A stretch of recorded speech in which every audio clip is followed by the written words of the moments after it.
Welcome to Nexa Fiction Channel. Rebirth of Underworld Princess. Chapter 21 आर्विका और रेयांश की school में grand entry. जैसे ही गाड़ी हाई क्लास स्कूल के आलीशान गेट के सामने आकर रुकी, वहां का माहौल हमेशा की तरह चहल पहल से भरा था। गाड़ी का दरवाजा खुला और सबसे पहले रेयांश बाहर निकला। उसके कदम जमीन पर पड़ते ही जैसे पूरे परिसर में एक पल के लिए सन्नाटा छा गया। रेयांश को देखते ही कई छात्रों ने उसकी तरफ देखा। कुछ लड़कियां धीरे धीरे मुस्कुराने लगी। स्कूल की लगभग हर लड़की की नजरें घूमकर रेयांश पर टिक गईं। रेयांश सिर्फ इस स्कूल का सबसे हैंडसम लड़का ही नहीं था, बल्कि वह हर परीक्षा में टॉप करने वाला एक असाधारण स्टूडेंट भी था। उसका वह गंभीर चेहरा, शांत आंखें और कोल्ड ऑरा लड़कियों को उसकी तरफ आकर्षित करता था, लेकिन किसी में भी उससे सीधे बात करने की हिम्मत नहीं होती थी। लड़कियां बस दूर से ही उसे एकटक निहारती रहती थी। तभी गाड़ी का दूसरा दरवाजा खुला और आर्विका बाहर निकली। आर्विका के कदम बाहर आते ही वहां खड़े स्टूडेंट्स के बीच कानाफूसी शुरू हो गई। सफेद शर्ट और नीली स्कर्ट के साधारण स्कूल यूनिफॉर्म में भी आर्विका इतनी अदम्य और अलौकिक सुंदर लग रही थी कि देखने वाले बस देखते रह गए। लड़कों की आंखें उसकी बेदाग खूबसूरती को देखकर हैरत से फटी की फटी रह गईं। उन्होंने आज तक अपने पूरे जीवन में इतनी सुंदर लड़की नहीं देखी थी।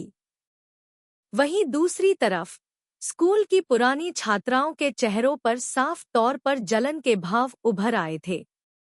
आर्विका को अपने ऊपर टिकी सैकड़ों अजनबी नजरें महसूस हो रही थी।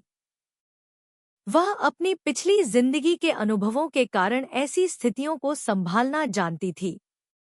उसने उन सभी नजरों को पूरी तरह इग्नोर किया और सीधे रेयांश की तरफ बढ़ी। उसने रेयांश के पास जाकर सहजता से पूछा, क्या तुम मुझे मेरी क्लास तक छोड़ सकते हो? रेयांश ने कुछ कहा नहीं।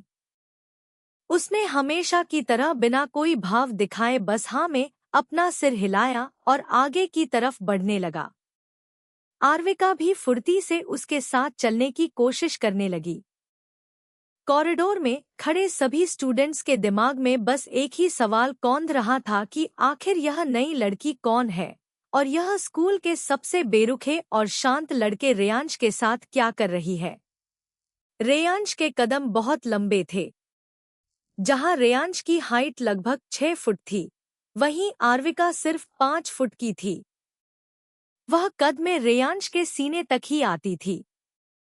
रेयांश अपनी धुन में तेजी से आगे बढ़ रहा था और आर्विका को उसके साथ कदम मिलाने के लिए लगभग भागना पड़ रहा था।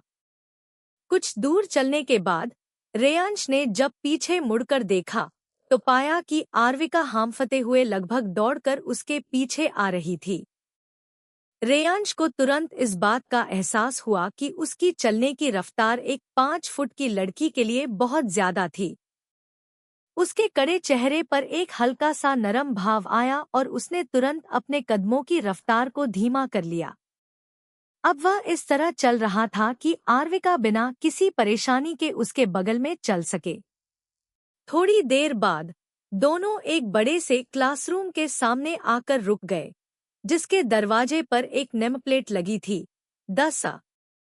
रेयांश आर्विका की तरफ मुड़ा और उससे कुछ कहने ही वाला था कि तभी गलियारे के दूसरी तरफ से एक लगभग 30 साल के बेहद हैंडसम और सलीके वाले व्यक्ति आते हुए दिखाई दिए। जब उनकी नजर आर्विका और रेयांश पर पड़ी तो वे उनके पास आकर रुक गए। उन्होंने थोड़े कंफ्यूजन के साथ आर्विका की तरफ देखा और पूछा, क्या तुम नई ट्रांसफर स्टूडेंट हो? आर्विका रायजादा? आर्विका ने शालीनता से हाँ में अपना सिर हिलाया। उनने मुस्कुराते हुए अपना परिचय दिया, मेरा नाम राघव सिन्हा है। मैं तुम्हारा मैथ्स का टीचर हूँ और साथ ही इस क्लास का क्लास टीचर भी हूँ। अगर तुम्हें क्लास में या स्कूल में कोई भी परेशानी हो तो तुम बेझिझक मुझसे कह सकती हो। अब क्लास का समय हो गया है, चलो अंदर चलो, आर्विका ने रेयांश की तरफ एक आखिरी नजर डाली और राघव सर के साथ क्लास के अंदर चली गई। बाहर खड़े रेयांश ने भी मुड़कर एक आखिरी बार आर्विका को जाते हुए देखा। उसकी गहरी आंखों में इस बार एक अजीब सा, बेहद अजीब और अनजाना भाव था, जिसे शायद वह खुद भी नहीं समझ पा रहा था। क्लास के अंदर कदम रखते ही पूरी क्लास का ध्यान आर्विका पर केंद्रित हो गया। राघव सर ने ब्लैकबोर्ड के पास खड़े होकर सभी स्टूडेंट्स से कहा, क्लास, ध्यान दीजिए। यह हमारी क्लास की नई स्टूडेंट है, आर्विका रायजादा। क्लास के सभी बच्चे एकटक आर्विका को देख रहे थे। एक तो आर्विका इंडियन थी और उसकी नैननक्श इतने तीखे और खूबसूरत थे कि क्लास की बाकी लड़कियां ईर्ष्या से जलने लगी। राघव सर ने आर्विका को देखते हुए कहा, आर्विका, तुम जाकर सेकंड बेंच पर बैठ जाओ। आर्विका सर के बताए अनुसार आगे बढ़ी। उस सेकंड बेंच पर पहले से ही एक बेहद प्यारी और चुलबुली सी लड़की बैठी थी, जिसका नाम जिया था। आर्विका जैसे ही अपनी सीट पर पहुंची और अपना बैग रखने लगी, जिया ने उसकी तरफ देखा और एक बहुत ही प्यारी और क्यूट स्माइल के साथ उसका स्वागत किया। जिया ने धीरे से फुसफुसाते हुए कहा, हेलो आर्विका, मेरा नाम जिया है। अगर तुम्हें पढ़ाई में या नोट्स में कोई भी प्रॉब्लम हो तो तुम मुझसे बिना झिझक पूछ सकती हो। आर्विका को जिया का यह दोस्ताना व्यवहार अच्छा लगा। उसने भी अपने चेहरे पर एक हल्की सी मुस्कान लाते हुए हाँ में सिर हिलाया और कहा, थैंक यू, जिया। इसके बाद राघव सर ने मैथ्स की क्लास शुरू कर दी। अपनी पिछली जिंदगी के कड़वे अनुभवों और अपनी तीक्ष्ण बुद्धि के कारण उसे यह सब बहुत बुनियादी और आसान लग रहा था। क्लास शुरू हुए अभी लगभग 20 मिनट ही बीते थे। राघव सर अचानक ब्लैकबोर्ड के सामने रुके। उन्होंने ब्लैकबोर्ड के एक बिल्कुल खाली हिस्से पर अपनी चॉक चलाई और एक बहुत ही लंबा, उलझा हुआ और पेचीदा मैथ्स का सवाल लिखना शुरू कर दिया। क्लास में बैठे बच्चों के चेहरों के रंग उड़ने लगे। राघव सर ने मुड़कर पूरी क्लास की तरफ देखा। उन्होंने गंभीर आवाज में कहा, क्लास, जरा इस सवाल पर ध्यान दीजिए।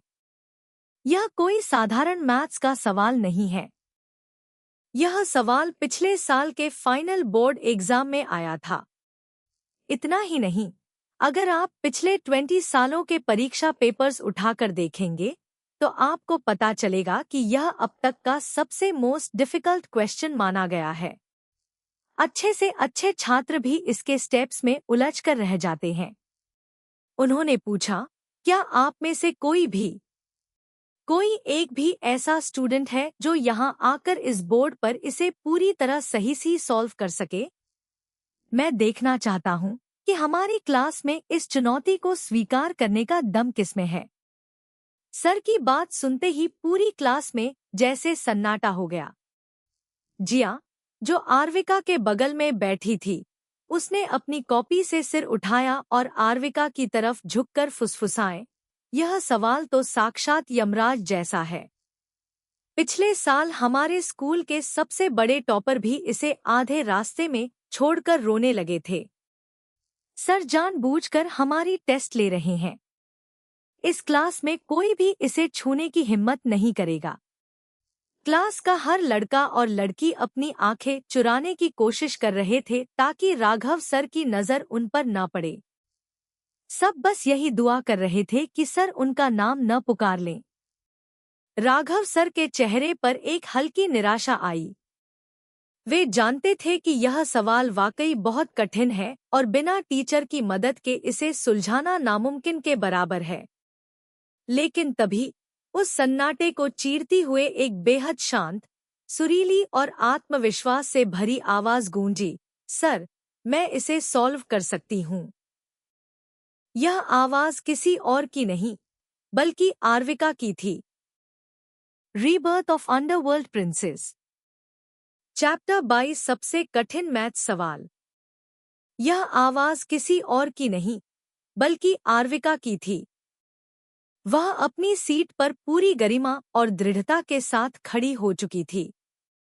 उसकी आंखें सीधे ब्लैकबोर्ड पर टिके उस कठिन सवाल पर थी, जैसे वह सवाल उसके सामने कोई बहुत छोटी सी पहेली हो।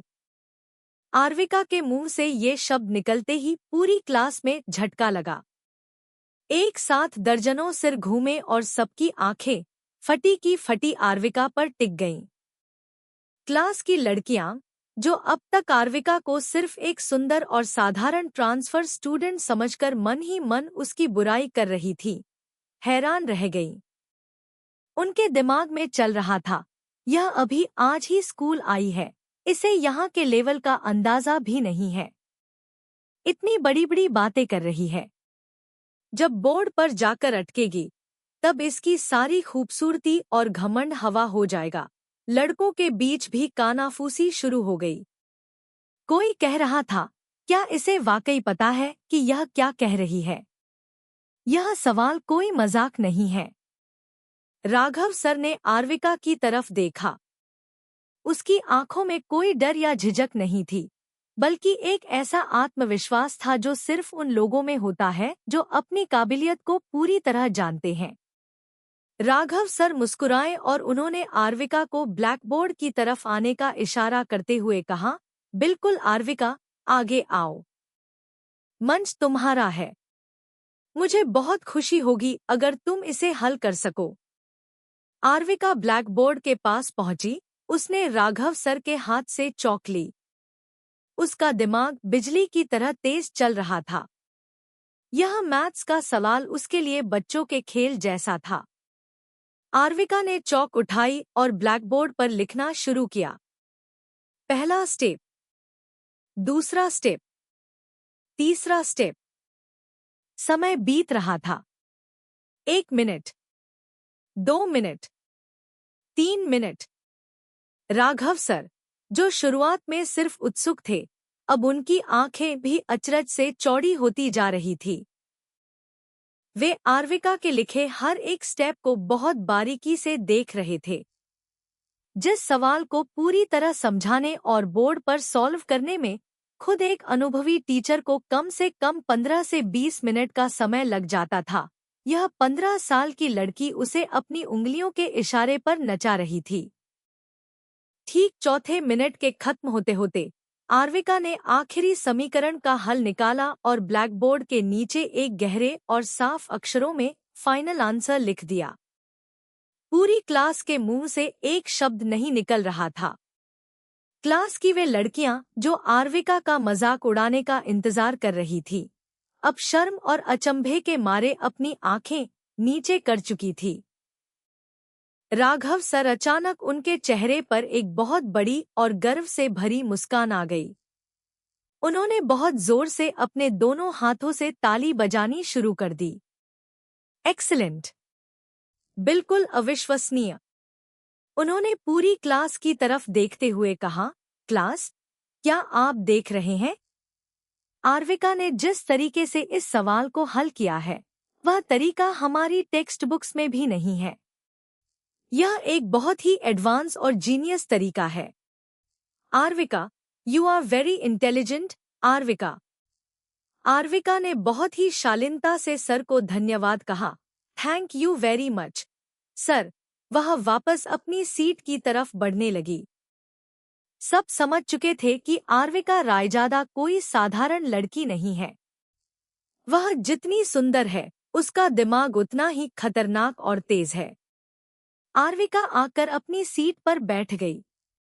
जिया ने तुरंत उसका हाथ थाम लिया और बहुत ही एक्साइटेड होकर दबी आवाज में बोली, बाप रे आर्विका, तुम तो छुपी रुस्तम निकली। तुमने तो राघव सर के भी होश उड़ा दिए। तुम सच में कोई इंसान हो या कंप्यूटर? आर्विका ने जिया की इस मासूमियत पर एक छोटी सी मुस्कान दी, लेकिन उसने कुछ कहा नहीं। उसका ध्यान एक बार फिर अपनी डायरी के उन शब्दों पर चला गया, खुद को इतना मजबूत और काबिल बनाओ कि कोई तुम्हें झुका न सके। आर्विका ने मन ही मन सोचा, यह तो बस शुरुआत है। दुनिया को अभी मेरी असली ताकत का अंदाजा होना बाकी है। आर्विका का दिमाग बहुत तेज था, इसलिए वह सर की हर बात को बहुत आसानी से समझ रही थी। मैथ्स की क्लास खत्म होने के बाद एक एक करके बाकी पीरियड्स भी खत्म हुए और आखिरकार दोपहर के लंच का समय हो गया। स्कूल की घंटी बजते ही जिया ने अपनी किताबें बैग में रखीं और आर्विका की तरफ मुड़कर उत्साह से बोली, आर्विका, चलो कैफेटेरिया चलते हैं। वहाँ का खाना बहुत अच्छा होता है। आर्विका को भी सुबह से चल रही इस भागदौड़ के बाद काफी तेज भूख लगी थी, इसलिए उसने तुरंत हाँ में सिर हिला दिया। दोनों सहेलियां बातें करते हुए स्कूल के बड़े से कैफेटेरिया में पहुंची। वहां बहुत भीड़ थी। दोनों ने काउंटर से अपना अपना लंच लिया और बैठने के लिए जगह ढूंढने लगी। तभी जिया की नजर एक कोने वाली टेबल पर पड़ी। आर्विका ने भी उसी तरफ देखा और उसकी नजरें वहीं ठहर गईं। उस टेबल पर कोई और नहीं बल्कि विवान और रेयांश एक साथ बैठे हुए अपना लंच कर रहे थे। रेयांश का वही कोल्ड और गंभीर चेहरा आर्विका को दूर से ही अपनी तरफ खींच रहा था। दूसरी तरफ विवान ने भी उसे देख लिया था। उसके चेहरे पर शरारती मुस्कान फैल गई। लगता है नई बहन इधर ही आ रही है। रेयांश ने कुछ नहीं कहा, लेकिन उसकी नजरें एक बार फिर आर्विका पर टिक गईं। जब आर्विका और जिया उस टेबल पर जाएंगी, तो विवान और रेयांश का क्या रिएक्शन होगा?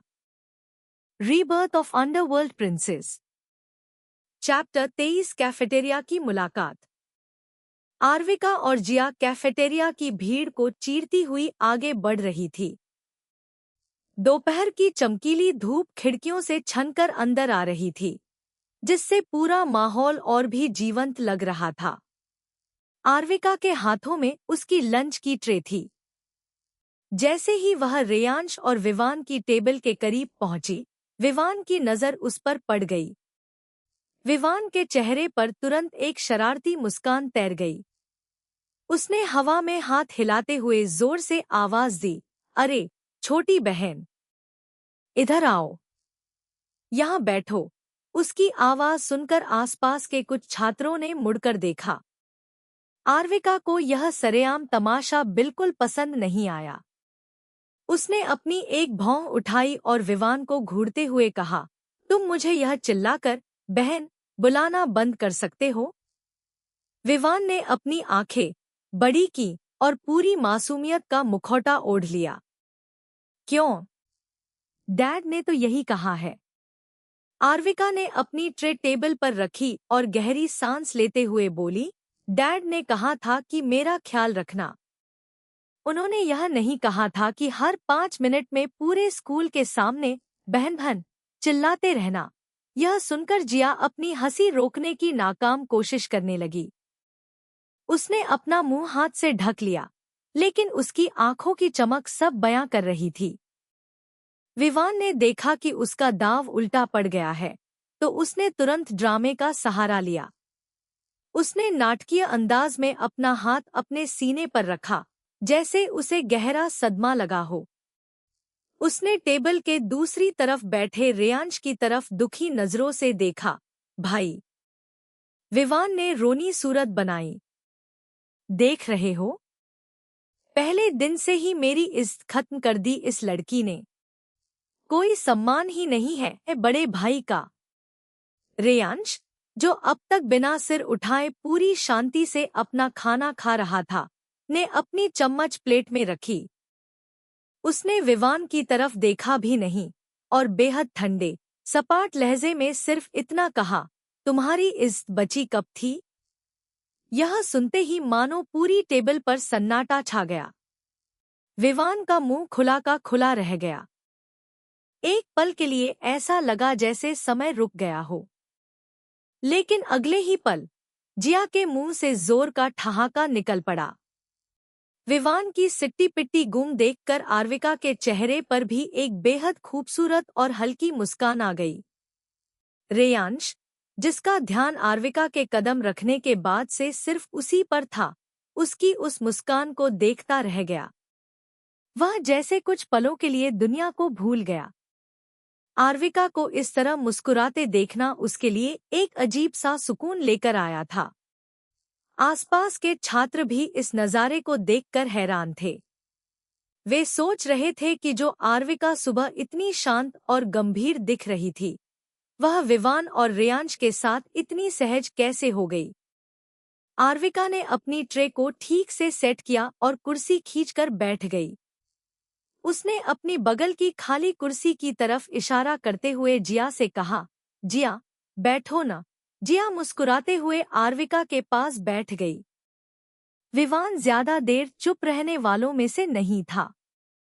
उसने अपनी हार को भुलाकर नया मुद्दा छेड़ा।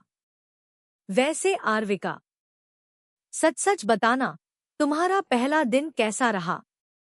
इस नए स्कूल में सब कैसा लगा? आर्विका ने अपनी प्लेट में से एक निवाला लेते हुए संक्षेप में कहा, ठीक था। विवान ने अपनी आंखें सिकोड़ी। बस ठीक था? इतना छोटा जवाब? आर्विका ने उसकी तरफ देखा और बिना किसी हिचकिचाहट के जवाब दिया, क्योंकि तुमने छोटा और साधारण सवाल पूछा था। विवान ने हार मानते हुए अपने हाथ खड़े कर दिए। इसके बाद चारों मिलकर शांत भाव से अपना लंच करने लगे। टेबल पर अब एक दोस्ताना माहौल बन चुका था, जहां विवान बीच बीच में कुछ बड़बड़ाता और बाकी लोग उसकी बातों को नजरअंदाज करते हुए मुस्कुरा देते। उसी कैफेटेरिया के एक दूसरे कोने में एक लड़का काफी देर से अपनी आंखें आर्विका पर टिकाए हुए था। उसकी नजरें आर्विका के हर एक हावभाव को दर्ज कर रही थी। तभी उसके दोस्त ने आकर उसके कंधे पर हाथ रखा और झकझोरते हुए बोला, रोनी, क्या देख रहे हो भाई? क्या तुम्हें वह नई स्टूडेंट पसंद आ गई है? रोनी 17 साल का था और 11वीं कक्षा का छात्र था। वह एक बेहद अमीर और रसूखदार परिवार का इकलौता बेटा था। घर में पैसों की कोई कमी नहीं थी और इसी वजह से उसके अंदर कूट कूट कर घमंड भरा हुआ था। उसे लगता था कि वह जो चाहे खरीद सकता है और जिसे चाहे अपना बना सकता है।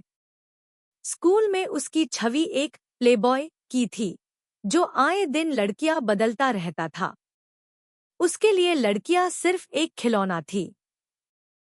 तभी रोनी के ग्रुप में बैठी एक लड़की, जिसका नाम लिली था, चिढ़कर बोली, इस साधारण सी लड़की में ऐसा क्या खास है जो तुम इसे इतनी देर से घूर रहे हो? लिली दिखने में काफी मॉडर्न थी, लेकिन वह अंदर से बेहद मतलबी थी। वह रोनी को पसंद करने का नाटक करती थी, पर असलियत में वह सिर्फ उसके पैसों और उसकी प्रॉपर्टी के पीछे थी। लिली ने अपनी बात जारी रखते हुए नफरत भरे लहजे में कहा, देखो तो सही, पहले ही दिन स्कूल के 2 सबसे पॉपुलर लड़कों को अपनी उंगलियों पर फंसा लिया है। बीच कहीं की, बीच शब्द सुनते ही रोनी का पारा चढ़ गया। उसने अपनी आंखें छोटी की और बेहद गुस्से से लिली की तरफ घूरा। रोनी का वह भयानक चेहरा देखकर लिली के शब्द उसके गले में ही अटक गए। वह डर के मारे तुरंत चुप हो गई और अपनी नजरें झुका ली। लेकिन रोनी की इस डांट ने लिली के दिल में आर्विका के खिलाफ जहर भर दिया। अंदर ही अंदर वह अब आर्विका से नफरत करने लगी थी और उसे नीचा दिखाने के मौके ढूंढने लगी थी। रोनी ने लिली से अपनी नजरें हटाईं और दोबारा आर्विका को देखने लगा। ओह! सके दिमाग में कुछ और ही चल रहा था। लंच खत्म करने के बाद आर्विका और जिया अपनी ट्रे छोड़कर कैफेटेरिया से बाहर निकल गईं। दोपहर के बाद के सारे पीरियड्स एक एक करके खत्म होते गए। आर्विका ने अपनी पढ़ाई पर ध्यान दिया। जैसे ही छुट्टी की घंटी बजी, पूरे स्कूल में हलचल मच गई। बच्चे अपनी अपनी क्लास से बाहर भागने लगे। आर्विका ने अपनी किताबें बैग में रखीं और जिया को अलविदा कहकर पार्किंग एरिया की तरफ बढ़ने लगी। पार्किंग में कदम रखते ही उसकी नज़र एक शानदार काली कार पर पड़ी। कार के बाहर रेयांश खड़ा था। उसने अपनी एक हाथ जेब में डाल रखा था और उसकी नजरें सीधे पार्किंग के प्रवेश द्वार पर थीं, मानो वह सिर्फ उसी का इंतजार कर रहा था। रेयांश को इस तरह खड़े देख स्कूल की कई लड़कियां उसे मुड़ मुड़ कर देख रही थी, लेकिन रेयांश को किसी की परवाह नहीं थी। जैसे ही आर्विका उसके पास पहुंची, रेयांश ने बिना एक शब्द बोले फुर्ती से कार का पिछला दरवाजा खोल दिया। आर्विका ने उसकी तरफ देखा। उसकी आंखों में एक अजीब सा एहसास था, लेकिन उसने कुछ कहा नहीं और चुपचाप कार के अंदर बैठ गई। रेयांश ने दरवाजा बंद किया, खुद दूसरी तरफ घूमकर आया और आर्विका के बगल वाली सीट पर बैठ गया। उसने ड्राइवर को बिना देखे सिर्फ एक इशारा किया और कार धीरे से पार्किंग से बाहर निकल गई। कार के अंदर का माहौल बिल्कुल शांत था। आर्विका चुपचाप खिड़की के बाहर देख रही थी। वह अपनी ही दुनिया में खोई हुई थी कि तभी उसकी नज़र सड़क के किनारे लगी एक छोटी सी दुकान पर पड़ी। वह एक पानीपुरी का स्टॉल था, जहां भाप उड़ती सूखी पूरियां और तीखे खट्टे पानी के बड़े बड़े मटके रखे हुए थे। कुछ लोग वहां खड़े होकर बड़े चाव से खा रहे थे। पानीपुरी देखते ही आर्विका के मुंह में पानी आ गया। उसने बिना सोचे समझे तुरंत ड्राइवर से कहा, भैया, गाड़ी रोकिए। ड्राइवर ने चौंक कर रियरव्यू मिरर में रेयांश की तरफ देखा। रेयांश कुछ कहे या रोके, उससे पहले ही आर्विका ने कार के रुकते ही दरवाजा खोला और बाहर निकल गई। रेयांश ने एक गहरी सांस ली और वह भी कार का दरवाजा खोलकर बाहर आ गया। उसने देखा कि आर्विका सीधे उस पानीपुरी के स्टॉल के सामने जाकर खड़ी हो गई थी। वह उस साधारण से ठेले वाले के पास ऐसे खड़ी थी जैसे उसे दुनिया की किसी चीज की परवाह न हो। रेयांश चलते हुए उसके ठीक पीछे आकर खड़ा हो गया। उसने अपने चारों तरफ फैले धूल और धुएं को देखा, फिर आर्विका से थोड़ा गंभीर होकर बोला, तुम यह सब अनहाइजीनिक और अनहेल्दी चीजें क्यों खा रही हो? यह सेहत के लिए ठीक नहीं है। आर्विका ने उसकी बातों को पूरी तरह नजरअंदाज कर दिया। उसने पलटकर रेयांश को देखा। उसकी आंखों में थोड़ा गुस्सा और थोड़ी चिढ़ थी। वह तीखे लहजे में बोली, मुझे आपकी तरह वो उबली हुई बेस्वाद सब्जियां और उबला हुआ खाना खाने का कोई शौक नहीं है। जिंदगी में कभी कभी स्वाद भी जरूरी होता है। रेयांश उसकी इस बेबाकी पर अवाक रह गया। आर्विका ने तुरंत पानीपुरी वाले की तरफ रुख किया और कहा, भैया, एक प्लेट तीखी पानीपुरी लगाना। पानी एकदम चटपटा होना चाहिए। फिर उसने रेयांश की तरफ देखा, जिसके चेहरे पर अभी भी असमंजस के भाव थे। आर्विका ने पूछा, आपको भी खानी है? Rebirth of underworld princess, chapter 24। एक प्लेट पानीपुरी, हजार एहसास। रेयांश ने तुरंत अपने हाथ पीछे किए और मना करते हुए कहा, नहीं, शुक्रिया, तुम ही खाओ। उसने अपनी जेब से फोन निकाला और खुद को व्यस्त दिखाने के लिए अपने ऑफिस के मेल्स चेक करने लगा, ताकि वह आर्विका को अजीब महसूस न कराए। तभी पानीपुरी वाले ने आर्विका के सामने मिट्टी के दोने में पहली पानीपुरी रखी। आर्विका ने बिना देर किए उसे अपने मुंह में डाल लिया। जैसे ही तीखे, खट्टे और चटपटे पानी का स्वाद उसके मुंह में घुला, उसकी आंखें खुशी से बंद हो गईं। उसके पूरे चेहरे पर एक असीम संतुष्टि और मासूम सी मुस्कान बिखर गई। वह सचमुच उस पल का आनंद ले रही थी। रेयांश, जिसका ध्यान फोन के मेल्स में कम और आर्विका पर ज्यादा था, ने अपने फोन की स्क्रीन के ऊपर से उसे देखा। उसे इस तरह छोटी सी चीज में इतनी शिद्दत से खुश होते देख रेयांश के अपने होठों पर भी एक बेहद हल्की, लगभग अदृश्य मुस्कान आ गई। रेयांश के जीवन में आर्विका पहली ऐसी इंसान थी, जिसके सिर्फ आसपास होने से या जिसे खुश देखने भर से उसके चेहरे पर अपने आप मुस्कान आ जाती थी। वरना उसने तो बचपन से कभी खुलकर मुस्कुराना सीखा ही नहीं था। उसका पूरा बचपन एक गहरे, अंधेरे कमरे जैसा था, उदासी, अकेलेपन और कठोर अनुशासन से भरा हुआ। उस काले अतीत में आर्विका एक चमकती हुई रोशनी की तरह आई थी, जिसने उसके जीवन के सूनेपन को भरना शुरू कर दिया था। लेकिन रेयांश के दिल के किसी कोने में एक कड़वा सच भी छिपा था। वह इस रोशनी की तरफ खिंचा तो चला जा रहा था, लेकिन वह यह भी जानता था कि वह खुद एक ऐसा तूफान है जो इस रोशनी को एक दिन बुझा देगा। वह उस उजाले को चाहकर भी अपने पास संभाल नहीं पाएगा, जिसे वह इस समय इतनी शिद्दत से महसूस कर रहा था। आर्विका अपनी धुन में पानीपुरी का आनंद लेती रही और रेयांश चुपचाप उस रोशनी को अपने दिल में समेटता रहा, यह जानते हुए भी कि आने वाला समय शायद इतना खूबसूरत न हो। आर्विका अभी भी पूरी मस्ती में आंखें बंद किए पानीपुरी का स्वाद ले रही थी। तीखे और चटपटे पानी का हर एक घूंट उसके मूड को एकदम तरोताजा कर रहा था। वह प्लेट में रखी आखिरी पानीपुरी को उठाने ही वाली थी कि अचानक तीखा पानी उसके गले की गलत नली में चला गया। स्वाद के चक्कर में उसने जैसे ही सांस ली, उसे एक जोरदार ठसका लगा और वह बुरी तरह खांसने लगी। खा खा।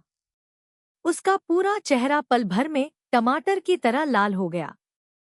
आंखों में पानी आ गया और वह अपनी छाती पर हाथ रखकर बेहाल होने लगी। रेयांश, जिसका पूरा ध्यान शुरू से ही सिर्फ आर्विका की एक एक हरकत पर था, उसे इस तरह खांसते देख बुरी तरह हड़बड़ा गया। वह एक पल के लिए भी नहीं रुका। उसने फुर्ती से मुड़कर कार का दरवाजा खोला और अंदर रखी ठंडे पानी की बोतल झपटकर बाहर आ गया। वह भागते हुए आर्विका के पास पहुंचा। उसने तुरंत बोतल का ढक्कन खोला और उसे आर्विका के मुंह के पास लगाते हुए कहा, लो, जल्दी पानी पियो। आर्विका ने कांपते हाथों से बोतल पकड़ी और एक के बाद एक कई घूंट पानी पी गई। जब पानी उसके गले से नीचे उतरा तो उसकी जान में जान आई। रेयांश वहीं खड़ा नहीं रहा, बल्कि उसने बेहद सहजता और चिंता के साथ अपना बड़ा सा हाथ आर्विका की पीठ पर रखा। वह धीरे धीरे उसकी पीठ को सहलाने और थपथपाने लगा ताकि उसका ठसका पूरी तरह ठीक हो सके। आर्विका की पीठ को सहलाते हुए रेयांश का चेहरा थोड़ा सख्त हो गया, जिसमें गुस्सा कम और फिक्र ज्यादा थी। वह हल्की डांट वाले लहजे में बोला, आराम से नहीं खा सकती थी तुम? कोई तुम्हारी प्लेट छीनकर भाग रहा था क्या? बच्चों की तरह हर चीज में इतनी जल्दबाजी क्यों करती हो? पानी पीने के बाद आर्विका को अब काफी बेहतर महसूस हो रहा था। उसकी आंखों के कोने अभी भी थोड़े गीले थे। रेयांश की डांट सुनकर उसने अपनी बड़ी बड़ी आंखें उठाईं और उसे गुस्से से घूरते हुए बोली, तुम्हें क्या पता कि यह पानीपुरी कितनी टेस्टी थी? जिसने जिंदगी में कभी स्वाद चखा ही न हो, वो क्या जाने? अगर तुम भी एक बार इसे खाते ना, तो खुद को खाने से रोक नहीं पाते। इसलिए मुझे मत सिखाओ। आर्विका की यह बात सुनकर रेयांश ने अपनी गहरी आंखें सिकोड़ी। उसने देखा कि आर्विका का गला अभी भी थोड़ा भारी था, लेकिन उसकी जुबान उतनी ही तेज चल रही थी। उसने सीधे शब्दों में फैसला सुनाते हुए कहा, अब बस। तुमने बहुत खा ली। अब इसके बाद तुम एक भी पानीपुरी नहीं खाओगी। अरे, लेकिन मेरी प्लेट। आर्विका ने विरोध करना चाहा, पर रेयांश ने उसकी एक न सुनी। उसने अपने महंगे वॉलेट से कुछ नोट निकाले और बिना गिने पानीपुरी वाले के काउंटर पर रख दिए। इससे पहले कि आर्विका कुछ समझ पाती, रेयांश ने आगे बढ़कर उसका नाजुक हाथ अपनी मजबूत उंगलियों में थाम लिया। उसने बिना कोई वक्त गंवाए उसे कार की तरफ ले जाना शुरू कर दिया। आर्विका इस अचानक हुए हमले से हैरान रह गई। उसने अपना हाथ छुड़ाने की पूरी कोशिश की। छोड़ो मुझे। मेरा हाथ छोड़ो रेयांश। मैं खुद चल सकती हूँ। वह छटपटाने लगी, लेकिन रेयांश की पकड़ किसी लोहे के शिकंजे जैसी थी। मजबूत, लेकिन इतनी कोमल कि उसे दर्द न हो।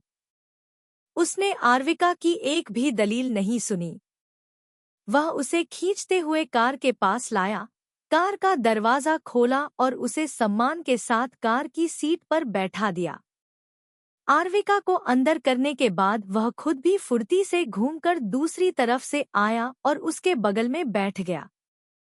आर्विका ने चिढ़कर अपना मुंह पूरी तरह फुला लिया। उसने रेयांश की तरफ से अपना रुख मोड़ लिया और गुस्से में खिड़की के बाहर दूसरी साइड देखने लगी।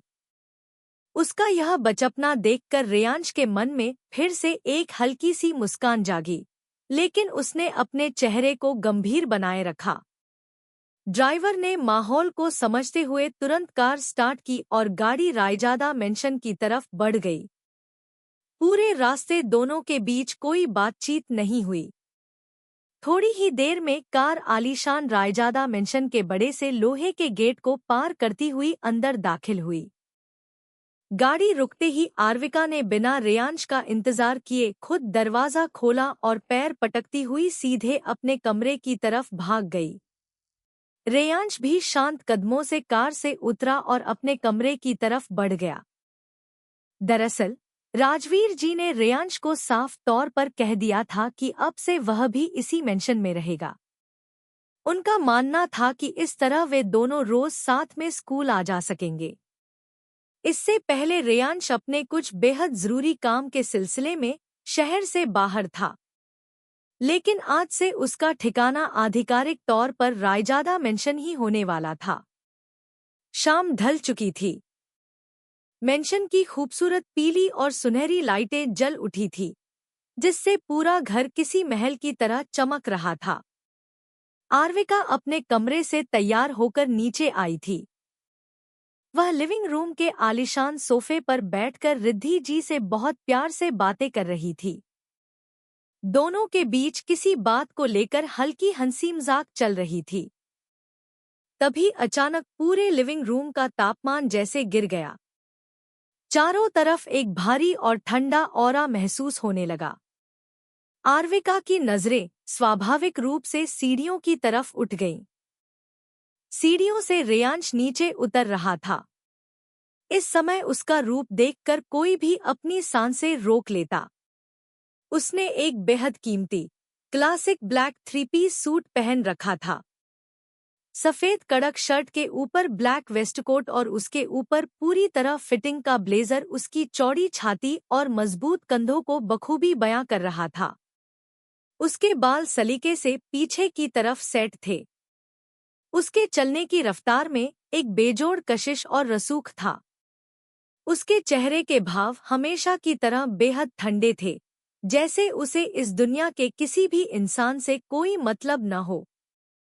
आर्विका उसे इस तरह आते देख एक पल के लिए अपनी सुध-बुध खो बैठी।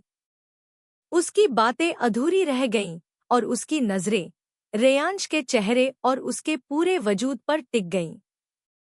उसने कभी नहीं सोचा था कि कोई इंसान फॉर्मल कपड़ों में इतना ज्यादा आकर्षक और प्रभावशाली लग सकता है। जैसे जैसे रेयांश सीढ़ियों से नीचे उतरकर लिविंग रूम के करीब आ रहा था, आर्विका को महसूस हुआ कि उसकी अपनी धड़कनें अचानक बहुत तेज हो गई थी।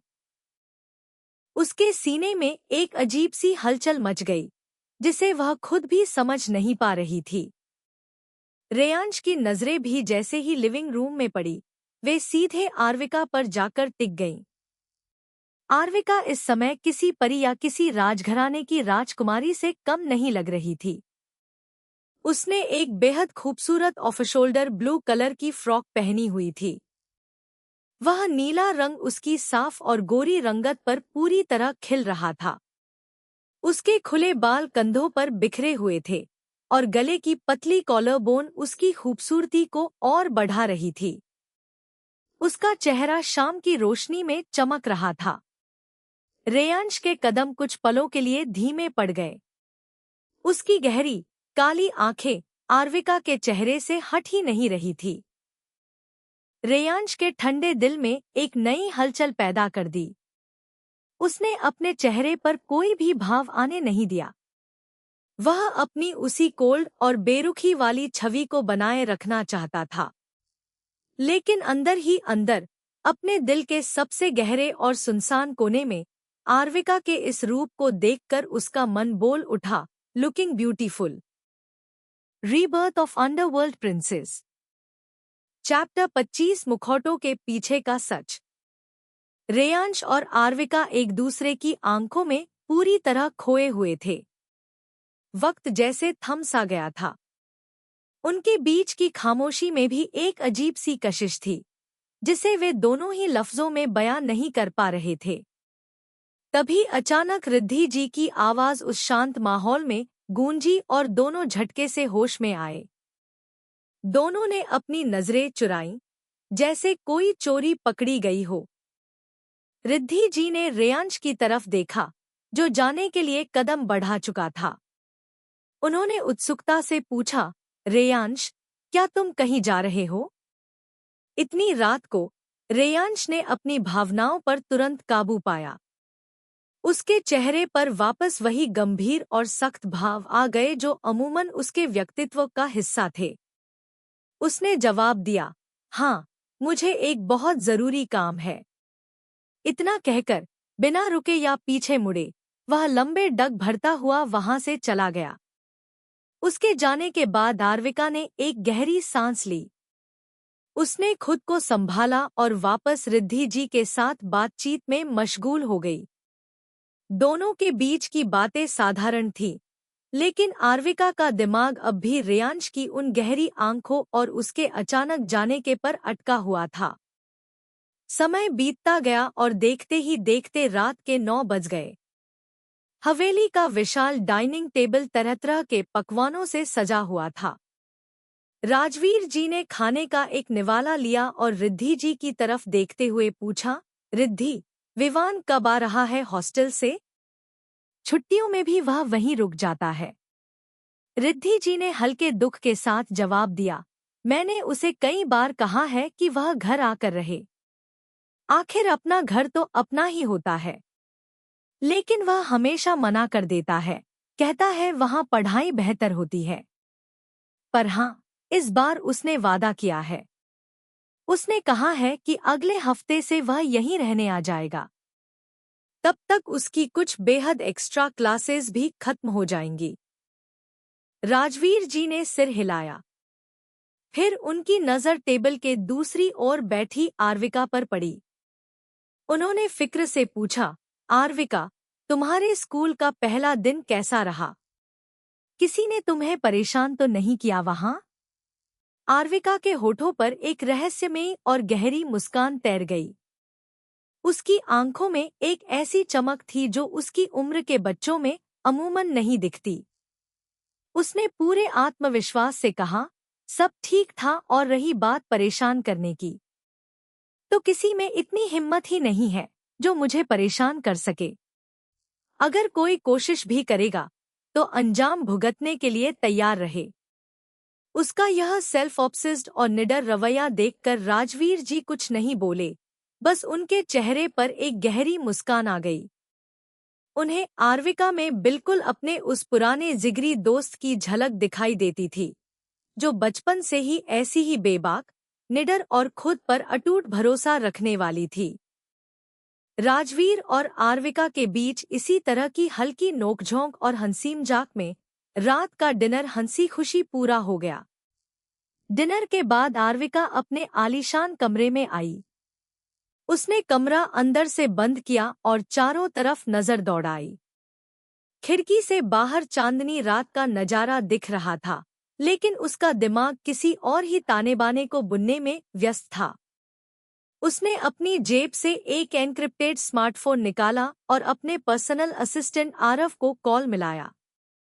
फोन की घंटी ज्यादा देर नहीं बजी।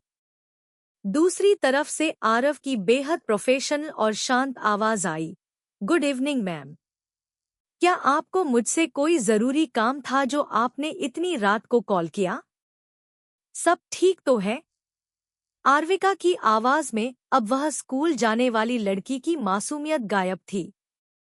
ओह, सकी जगह एक ठंडी और हुक्म चलाने वाली लीडर की आवाज ने ले ली थी। उसने पूछा, मैंने तुम्हें अंडरवर्ल्ड की उस बड़ी ट्रैफिकिंग डील को रोकने के लिए जो तैयार करने को कहा था, क्या उसकी सारी तैयारियां पूरी हो चुकी हैं? दूसरी तरफ से आरव ने तुरंत जवाब दिया, जी हाँ मैम, सब कुछ बिल्कुल योजना के मुताबिक है। हमारी टीम पोजीशन पर है। यह उसका वह खौफनाक रूप था जिससे पूरी अंडरवर्ल्ड कांपती थी। रेयांश ठंडी, पथरीली नजरों से अपने पैरों के पास पड़ी एक लाश को देख रहा था। वह लाश एक लगभग 35 साल के आदमी की थी।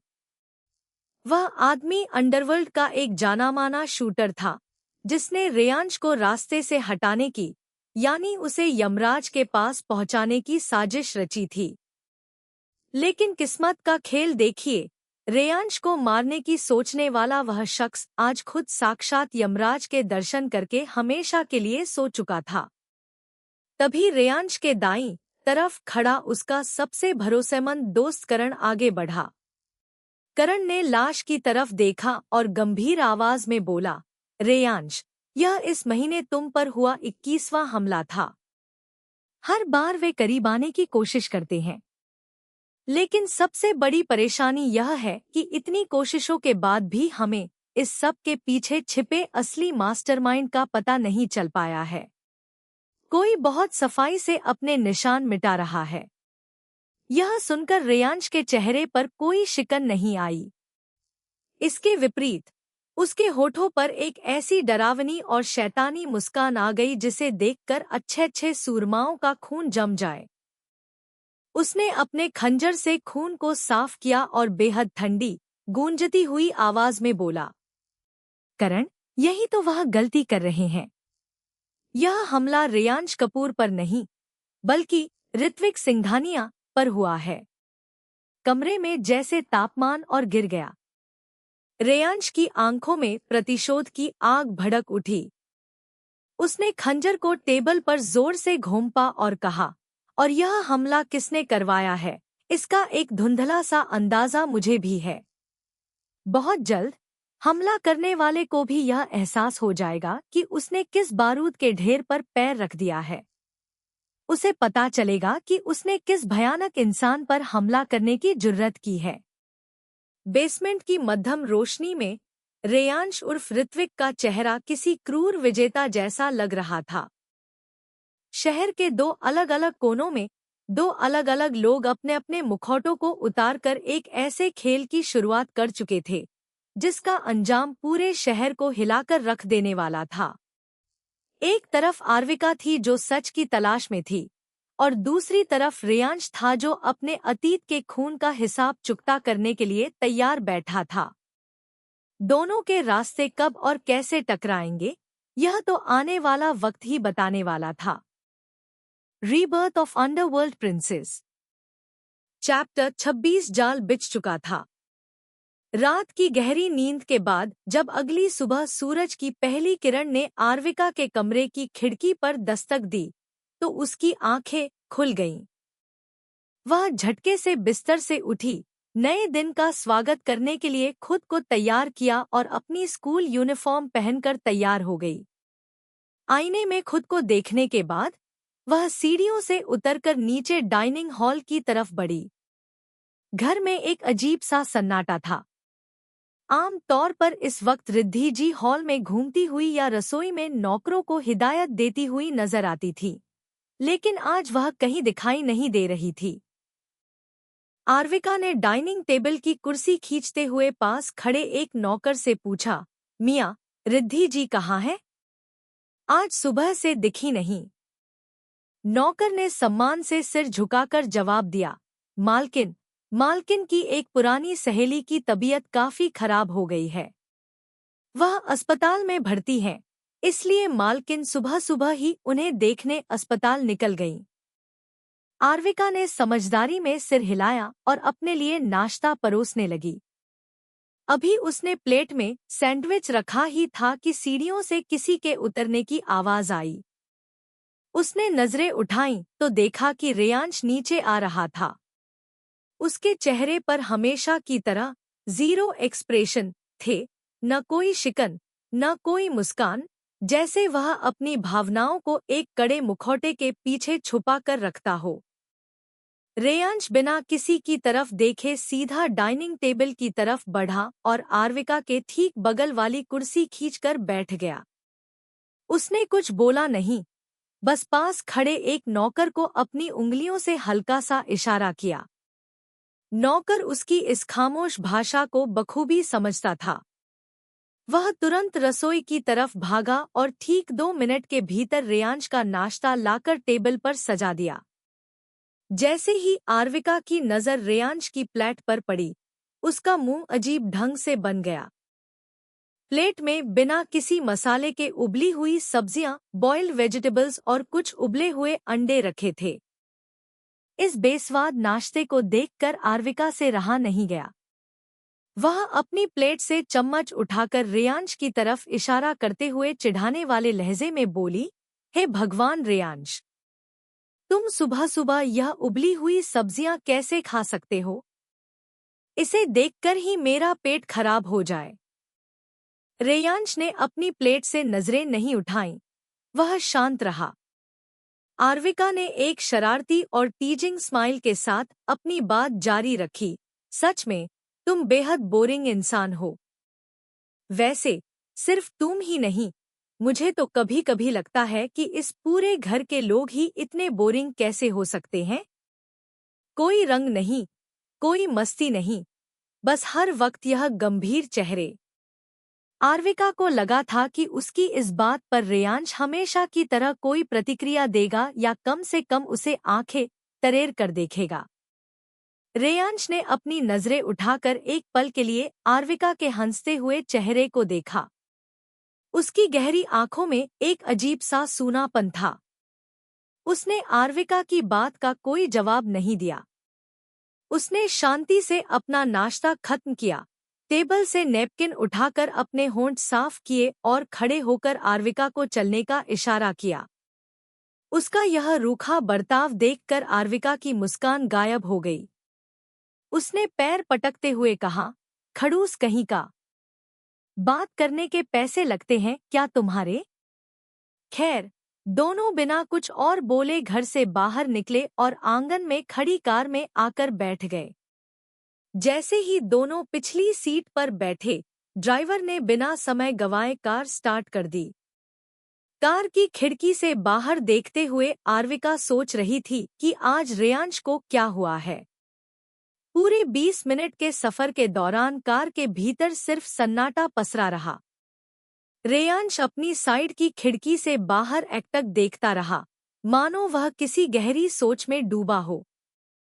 आज उसकी खामोशी में एक अलग तरह की गंभीरता थी। ठीक 20 मिनट बाद कार स्कूल के बड़े से लोहे के गेट के सामने आकर रुकी। ड्राइवर ने फुर्ती से उतरकर दरवाजा खोला। रेयांश और आर्विका कार से बाहर निकले। आर्विका को लगा कि शायद स्कूल आने के बाद रेयांश उसे कोई हिदायत देगा, लेकिन आज ऐसा कुछ नहीं हुआ।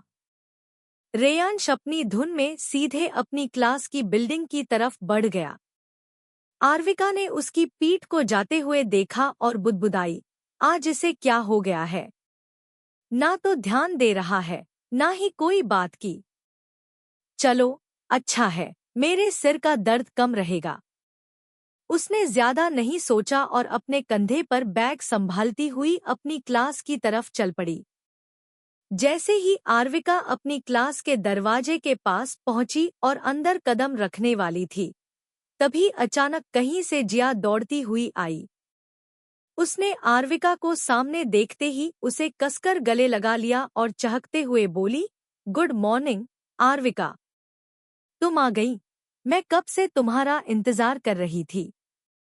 आर्विका के चेहरे पर जिया की इस ऊर्जा को देखकर एक सच्ची मुस्कान आ गई।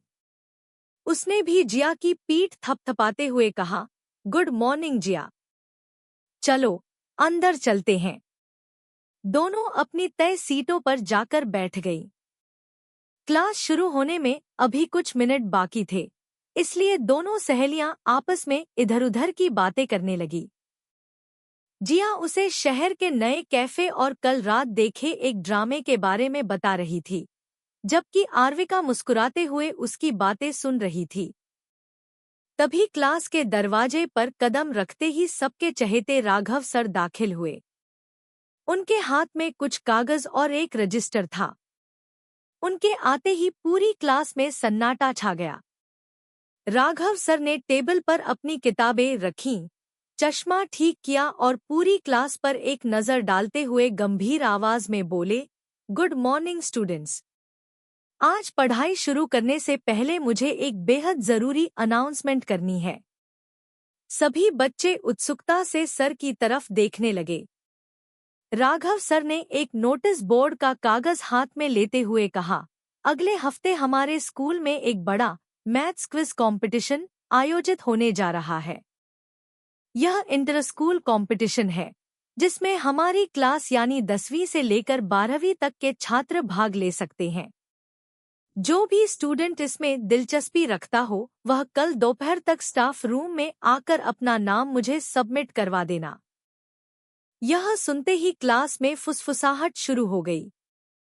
कुछ बच्चे नाम सुनकर ही डर गए, तो कुछ होशियार छात्र आपस में चर्चा करने लगे। राघव सर ने हाथ के इशारे से सबको शांत कराया और कहा, ठीक है, अब बातें बंद और अपनी किताबें निकालो। इसके बाद उन्होंने ब्लैकबोर्ड पर लिखना शुरू किया और क्लास की पढ़ाई शुरू हो गई। एक के बाद एक कई लेक्चर खत्म हुए। जैसे ही दोपहर की आखिरी घंटी बजी, बच्चों के चेहरों पर खुशी की लहर दौड़ गई। लंच टाइम हो चुका था। जिया ने तुरंत अपना बैग एक तरफ सरकाया और आर्विका का हाथ पकड़ते हुए बोली, आर्विका, चलो जल्दी चलो। आज कैफेटेरिया में मेरी पसंद के सैंडविच और पास्ता बने हैं। देर की तो सब खत्म हो जाएगा। आर्विका हंस पड़ी और बोली, हाँ बाबा चलो, भूखी कहीं की। दोनों सहेलियां हंसती बातें करती हुई क्लास से बाहर निकली और कैफेटेरिया की तरफ जाने वाले कॉरिडोर में बढ़ने लगी। अभी वे आधे रास्ते ही पहुंची थी कि सामने से एक अजनबी छात्रा दौड़ती हुई आई। ओह! सने सीधे आर्विका के सामने आकर अपनी सांसें संभाली और कहा, आर्विका, तुम ही आर्विका हो ना? आर्विका ने हैरान होकर कहा, हाँ, मैं ही हूँ। क्या हुआ? वह लड़की बोली, तुम्हें तुम्हारी क्लास टीचर ने अभी के अभी स्टाफ रूम में बुलाया है। उन्होंने कहा है कि बहुत जरूरी काम है, तुरंत जाओ। आर्विका को थोड़ा अजीब लगा। उसने पूछा, क्लास टीचर ने? लेकिन किस लिए? इससे पहले कि आर्विका अपनी बात पूरी कर पाती, वह लड़की, मुझे नहीं पता, कहकर तेजी से मुड़ी और कॉरिडोर की भीड़ में गायब हो गई। आर्विका ने उलझन में जिया की तरफ देखा। जिया ने कहा, यह इस वक्त क्यों बुला रही हैं? एक काम करो, तुम कैफेटेरिया में मेरे साथ चलो, नाश्ता करने के बाद चली जाना। आर्विका ने सिर हिलाया, नहीं जिया, अगर टीचर ने बुलाया है तो शायद कोई जरूरी फॉर्म या अटेंडेंस का मामला होगा। तुम एक काम करो, तुम कैफेटेरिया में चलकर मेरा वेट करो, मैं बस अभी गई और अभी आई। जिया ने उसका हाथ थामते हुए कहा, अकेले क्यों जाओगी? मैं भी तुम्हारे साथ चलती हूँ ना, स्टाफ रूम के बाहर खड़ी रहूंगी। आर्विका ने प्यार से जिया का हाथ झटकते हुए कहा, अरे कोई जरूरत नहीं है जिया, छोटा सा काम होगा, मैं जल्दी वापस आ जाऊंगी। तुम जाओ और मेरे लिए भी सीट बुक रखो। जिया ने थोड़ा मुंह बनाया लेकिन मान गई, ठीक है, जल्दी आना। जिया कैफेटेरिया की तरफ मुड़ गई और आर्विका स्टाफ रूम की दिशा में आगे बढ़ने लगी। स्टाफ रूम स्कूल की पुरानी बिल्डिंग के विंग में था, जिसके लिए एक कम इस्तेमाल होने वाले कॉरिडोर से होकर गुजरना पड़ता था। इस वक्त लंच टाइम होने की वजह से ज्यादातर छात्र या तो मैदान में थे या कैफेटेरिया में, इसलिए इस रास्ते पर पूरी तरह सन्नाटा पसरा हुआ था। आर्विका अपने कदमों की आहट सुनते हुए शांत मन से आगे बढ़ रही थी। रास्ते में कई ऐसी क्लासरूम्स थी जो इस वक्त खाली थी और उनके दरवाजे बंद थे। वह ऐसी ही एक सुनसान क्लास के सामने से गुजर रही थी कि अचानक एक भयानक वाकया हुआ। जैसे ही आर्विका उस क्लास के दरवाजे के बिल्कुल करीब पहुंची, बंद दरवाजा एक झटके से खुला। अंदर से एक मजबूत हाथ बाहर निकला। आर्विका को संभलने का मौका भी नहीं मिला। उस हाथ ने आर्विका की कलाई को बेहद मजबूती से पकड़ा और एक झटके में उसे अंधेरे से भरी उस खाली क्लास के अंदर खींच लिया। कलाई पर पड़ने वाले उस दबाव और अचानक लगे झटके से कोई भी आम लड़की चीख पड़ती, लेकिन आर्विका आम नहीं थी। उसके भीतर मार्शल आर्ट्स की ट्रेनिंग और आत्मरक्षा की गजब की क्षमता थी। अगर वह चाहती तो उसी पल अपनी कलाई को एक झटके में छुड़ा सकती थी, सामने वाले की कोहनी पर वार करके उसे जमीन पर गिरा सकती थी और शोर मचाकर पूरे स्कूल को इकट्ठा कर सकती थी। पर आर्विका ने जानबूझकर खुद को नहीं छुड़ाया। उसने अपने शरीर को ढीला छोड़ दिया और खुद को उस बंद कमरे के भीतर घिसटने दिया। उसके दिमाग में डर की जगह एक ठंडी सी उत्सुकता और गुस्सा जाग उठा था। वह अपनी आंखों को सिकोड़कर यह देखना चाहती थी कि आखिर इस स्कूल में ऐसा कौन है जिसके भीतर इतनी हिम्मत, या यूं कहें कि इतनी हिमाकत आ गई है, जिसने झूठ बोलकर स्टाफ रूम के नाम का जाल बुनकर उसे इस सुनसान जगह पर बुलाने की जुर्रत की है। कमरे का दरवाजा एक भारी आवाज के साथ पीछे से बंद हो गया और अंदर का सन्नाटा और गहरा गया। आर्विका ने अपनी कलाई को पकड़ने वाले उस शख्स की तरफ देखने के लिए अपनी नजरें ऊपर उठाईं।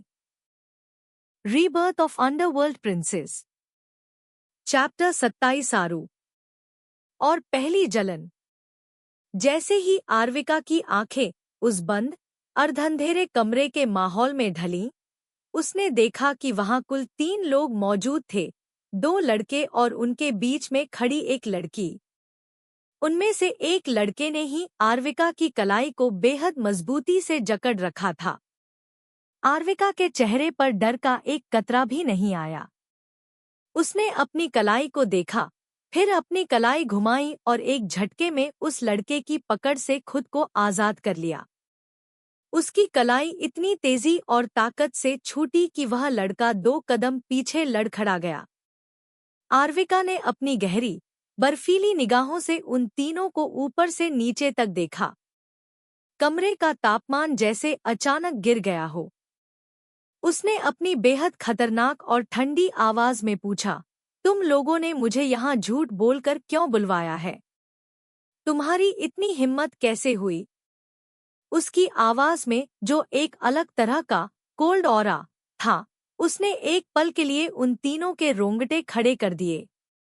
वे लड़के, जो खुद को स्कूल के गुंडे समझते थे, आर्विका की आंखों में छिपी मौत जैसी शांति को देखकर अंदर से कांप गए। लेकिन तभी उन दोनों लड़कों के बीच खड़ी लड़की, जिसका चेहरा गुस्से से लाल हो रहा था, सामने आई। वह और कोई नहीं बल्कि स्कूल की घमंडी लड़की लिली थी। लिली ने अपनी घबराहट को छुपाने के लिए चिल्लाते हुए कहा, तुम्हारी हिम्मत कैसे हुई मेरे बॉयफ्रेंड को सिड्यूस करने की? तुम नई नई इस स्कूल में आई हो और आते ही बड़े पर कतरने लगी हो। इतना बोलते ही लिली का आपा खो गया। उसने पूरी ताकत से अपना हाथ हवा में उठाया और आर्विका के चेहरे पर थप्पड़ मारने के लिए आगे बढ़ी। आर्विका ने अपनी जगह से हिले बिना हवा में आते हुए लिली के हाथ को बीच में ही दबोच लिया। उसकी पकड़ इतनी लोहे जैसी सख्त थी कि लिली के मुंह से एक चीख निकल गई। आर्विका ने बिना समय गवाए लिली के हाथ को कलाई से मरोड़ दिया और दूसरे ही पल चटाक चटाक कमरे में 2 जोरदार थप्पड़ों की आवाज गूंज उठी।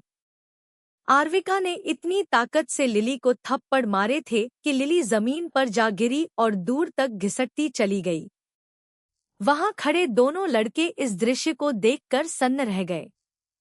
उन्हें यकीन ही नहीं हुआ कि एक नाजुक सी दिखने वाली लड़की पलक झपकते ही ऐसा कर सकती है। लिली जमीन पर पड़ी दर्द से कराह रही थी। उसका गाल सूज चुका था।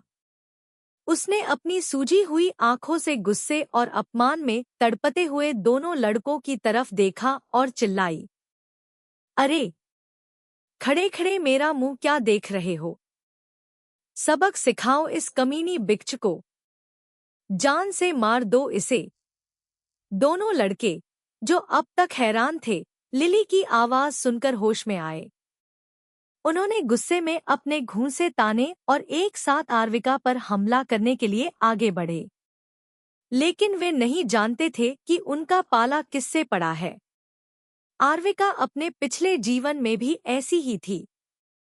भले ही वह अपने परिवार के इशारों पर चलती थी, उनकी हर बात मानती थी, लेकिन उस परिवार के अलावा अगर बाहर का कोई भी इंसान उसकी बेइज्जती करने की कोशिश करता, तो वह उसे जिंदा लाश बना देती थी। वह आत्मरक्षा और लड़ाई में माहिर थी। जैसे ही पहला लड़का उसके करीब आया, आर्विका ने फुर्ती से खुद को बचाया और अपनी पूरी ताकत से उसके पेट में एक के बाद एक 2 पंच जड़ दिए। दूसरा लड़का कुछ समझ पाता, आर्विका ने घूमकर एक लात और 2 पंच उसके पेट के ऊपरी हिस्से पर मारे। वार इतना सटीक और भयानक था कि दोनों लड़के हवा में उछलते हुए सीधे पीछे की दीवार से जाकर टकराए। धड़ाम की आवाज के साथ वे दोनों जमीन पर गिरे और उनके मुंह से खून की धार फूट पड़ी। वे कराहते हुए अपने पेट को पकड़कर बैठ गए। दोबारा खड़े होने की हिम्मत उनमें नहीं बची थी। आर्विका का यह खूंखार और बेरहम रूप देखकर कमरे में मौजूद हर शख्स मौत के डर से भर गया था। लिली, जो अब तक जमीन पर पड़ी थी, डर के मारे पीछे खिसकने लगी। उसकी रीढ़ की हड्डी में एक ठंडी सहरन दौड़ गई। अब उसे अपनी जिंदगी का सबसे बड़ा पछतावा हो रहा था कि उसने आखिर आर्विका से पंगा क्यों लिया। वह तो उसे एक साधारण लड़की समझकर डराने आई थी, लेकिन यहाँ तो पासा ही पलट गया था। आर्विका के चेहरे पर एक शिकन तक नहीं थी। वह बहुत शांत कदमों से चलती हुई जमीन पर गिरी लिली की तरफ बढ़ने लगी। उसकी जूतों की आवाज खाली कमरे में गूंज रही थी, जो लिली के लिए किसी काल की घंटी जैसी थी। आर्विका लिली के सामने नीचे झुकी। उसने अपनी उंगलियों से लिली के जबड़े को इतनी बेरहमी और कसकर पकड़ा कि लिली की आंखें बाहर आने को हो गईं। आर्विका ने लिली की आंखों में झांकते हुए बहुत धीमी मगर जहरीली आवाज में कहा, आज के बाद अगर तुमने या तुम्हारे इन पालतू कुत्तों ने दोबारा मेरे खिलाफ ऐसा कुछ भी करने की सोची या मेरे रास्ते में आने की कोशिश की, तो अंजाम क्या होगा, यह तुम अपने इस छोटे से दिमाग से खुद सोच लेना। यह तो सिर्फ एक ट्रेलर था। इतना कहकर आर्विका ने एक झटके के साथ लिली के जबड़े को छोड़ दिया, जिससे लिली का सिर फर्श से टकराते बचा। आर्विका सीधी खड़ी हुई। उसने बहुत ही आराम से अपनी स्कूल यूनिफॉर्म की पॉकेट से एक सफेद रुमाल निकाला। उसने अपने हाथों को उस रुमाल से ऐसे साफ करना शुरू किया, मानो उसने दुनिया की किसी सबसे गंदी और घटिया चीज को छू लिया हो। हाथ साफ करने के बाद उसने रुमाल को वहीं फर्श पर लिली के मुंह पर फेंक दिया। लिली को अपने जीवन में कभी इतना बड़ा अपमान महसूस नहीं हुआ था। उसकी आंखों से आंसू बह रहे थे, लेकिन अब उसके भीतर इतनी हिम्मत नहीं बची थी कि वह आर्विका को पलटकर एक शब्द भी कह सके या उसका रास्ता रोक सके। आर्विका ने एक ठंडी सांस ली, कमरे के दरवाजे की तरफ बढ़ी, उसे खोला और बिना पीछे मुड़े शान से बाहर निकल गई। आर्विका कॉरिडोर से होती हुई वापस मुख्य बिल्डिंग की तरफ बढ़ी। थोड़ी देर पहले जो गुस्सा उसके चेहरे पर था, उसे उसने पूरी तरह गायब कर दिया और सामान्य भाव के साथ कैफेटेरिया के अंदर दाखिल हुई। कैफेटेरिया इस समय काफी भरा हुआ था। हर तरफ बच्चों की आवाजें और बर्तनों की खनक थी। आरविका ने अपनी नजरें दौड़ाई तो देखा कि जिया कोने वाले एक बड़े टेबल पर बैठी हुई उसका बेसब्री से इंतजार कर रही थी। जिया के ठीक बगल वाले टेबल पर विवान और रेयांश भी बैठे हुए थे। विवान हमेशा की तरह हंस हंस कर कुछ बोल रहा था, जबकि रेयांश चुपचाप हाथ में पकड़े जूस के गिलास को देख रहा था। आरविका शांत कदमों से चलती हुई जिया के सामने वाली कुर्सी पर जाकर बैठ गई। उसे सही सलामत वापस आता देख जिया के चेहरे पर सुकून आया। जिया ने अपनी प्लेट आगे बढ़ाते हुए पूछा, अरे आरविका, आ गई तुम? क्या हुआ? जिस काम के लिए टीचर ने स्टाफ रूम में बुलाया था, क्या वो काम हो गया? आरविका ने चेहरे पर एक सहज मुस्कान लाते हुए हाँ में सिर हिलाया। हाँ जिया, बस एक छोटा सा काम था, वो पूरा हो गया। इसके बाद दोनों लड़कियां अपना लंच करने लगी। आरविका ने चुपचाप सैंडविच का एक टुकड़ा तोड़ा ही था कि तभी उसके कानों में पास के टेबल से विवान की आवाज आई। विवान अपनी कुर्सी पर थोड़ा पीछे होते हुए आरविका की तरफ झुका और बहुत ही लाड और शरारत भरे लहजे में बोला, वैसे आरू, वो जो राघव सर ने मैथ्स क्विज कंपटीशन के बारे में बताया है ना? अभी विवान अपनी बात पूरी भी नहीं कर पाया था कि अचानक आरविका और रेयांश दोनों ने एक साथ घूमकर विवान को इतनी खतरनाक और घूरती हुई नजरों से देखा कि विवान के गले में शब्द फंस गए। पूरे टेबल पर एक अजीब सा सन्नाटा छा गया। आसपास के लोग भी थोड़ा ठिठक गए। विवान उन दोनों की इस तीखी और घूरती हुई नजरों के नीचे बेहद असहज महसूस करने लगा। उसने अपने दोनों हाथ हवा में उठाए और डरने का नाटक करते हुए बोला, अरे अरे, तुम दोनों मुझे इस तरह क्यों घूर रहे हो? मैंने कोई गुनाह कर दिया क्या? आरविका ने अपने सैंडविच को टेबल पर रखा, अपनी आंखें थोड़ी छोटी की और गंभीर आवाज में पूछा, अभी तुमने मुझे क्या कहा? दोबारा बोलना। विवान ने अपनी कॉलर थोड़ी ठीक की और मुस्कुराते हुए बोला, अरे आरू, तुम मेरी छोटी बहन जैसी हो। अब अगर तुम मेरी बहन हो तो मैं तुम्हें एक प्यारा सा निकनेम तो दे ही सकता हूं ना? आरू नाम कितना सूट करता है तुम पर। आरविका विवान की बात सुनकर चुप हो गई। उसने कुछ नहीं कहा। अंदर ही अंदर उसके दिल के किसी कोने में एक अजीब सी हलचल हुई। पिछले जीवन में उसके पास कोई भाई नहीं था। कोई ऐसा इंसान नहीं था जो उसे इस तरह हर पल चिढ़ाए, परेशान करे या उस पर अपना हक जताए। विवान का इस तरह उसे आरू कहना और भाई जैसा हक जताना उसे बुरा नहीं लगा, बल्कि उसे पहली बार ऐसा महसूस हुआ जैसे वह भी इस परिवार का एक अहम हिस्सा है। जैसे उसका भी कोई अपना भाई है जो उसे प्यार से चिढ़ा सकता है। लेकिन जहां एक तरफ आरविका के दिल में यह मीठा सा एहसास जाग रहा था, वहीं दूसरी तरफ रेयांश का चेहरा पूरी तरह से काला पड़ चुका था। रेयांश को विवान का यह अंदाज बिल्कुल भी पसंद नहीं आया था। अब तक रेयांश ने खुद आरविका को कभी किसी निकनेम से नहीं बुलाया था। वह हमेशा उसे उसके पूरे नाम आरविका से ही पुकारता था। तो फिर यह विवान कौन होता है जो उसे इतने हक से आरू बुला रहा है? रेयांश के भीतर जलसी की एक तेज लहर उठी। उसने अपने हाथ में पकड़े गिलास को इतनी मजबूती से भींचा कि उसकी उंगलियों के पोर सफेद पड़ गए। वह बेहद गुस्से और जलन भरी नजरों से कभी विवान को देखता तो कभी आरविका के चेहरे के बदलते भावों को पढ़ता। कैफेटेरिया की उस धूप में भी रेयांश के आसपास का माहौल किसी ठंडे तूफान जैसा हो गया था, जिसे विवान बखूबी महसूस कर पा रहे थे। Rebirth of underworld princess, chapter 28, बदलती नजरें, छुपा हुआ सच। कैफेटेरिया का माहौल रेयांश की खामोश ईर्ष्या की वजह से पहले ही थोड़ा भारी हो चुका था, लेकिन विवान को इन सब बातों से ज्यादा फर्क नहीं पड़ता था। वह अपनी धुन में मस्त रहने वाला इंसान था।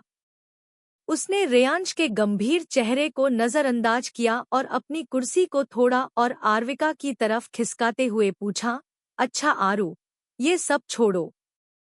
यह बताओ कि क्या तुम भी उस कंपटीशन में पार्ट लोगे?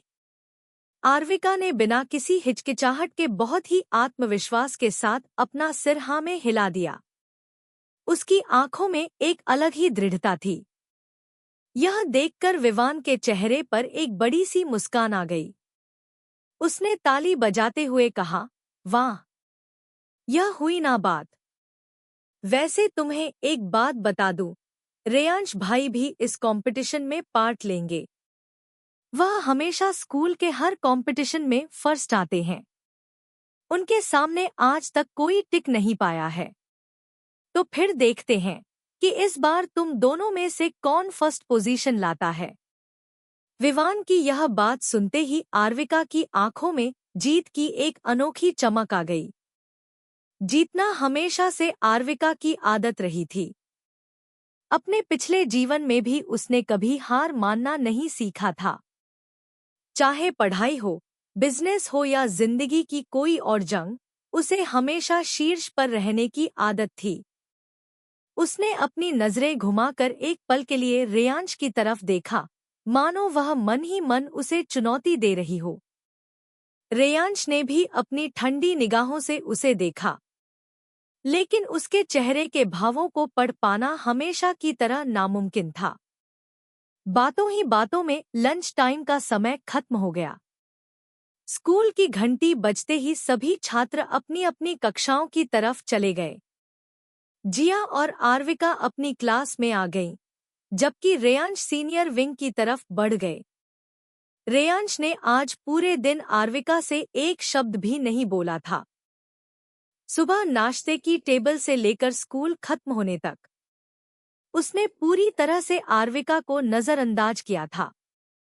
आरविका का ध्यान अभी इस बात पर ज्यादा नहीं गया था, क्योंकि वह जानती थी कि रेयांश पहले से ही बहुत कम बोलने वाला और गंभीर इंसान है। उसे लगा कि शायद किसी तनाव की वजह से वह ऐसा कर रहा होगा। धीरे धीरे स्कूल के सारे लेक्चर खत्म हो गए और आखिरकार छुट्टी का समय हो गया। स्कूल बेल बजते ही बच्चे बाहर की तरफ दौड़ पड़े। रेयांश और आरविका हमेशा की तरह मुख्य गेट के पास खड़ी अपनी कार में आकर बैठ गए।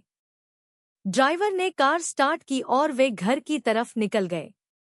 इस 20 मिनट के सफर के दौरान कार के अंदर एक अजीब सा सन्नाटा पसरा हुआ था।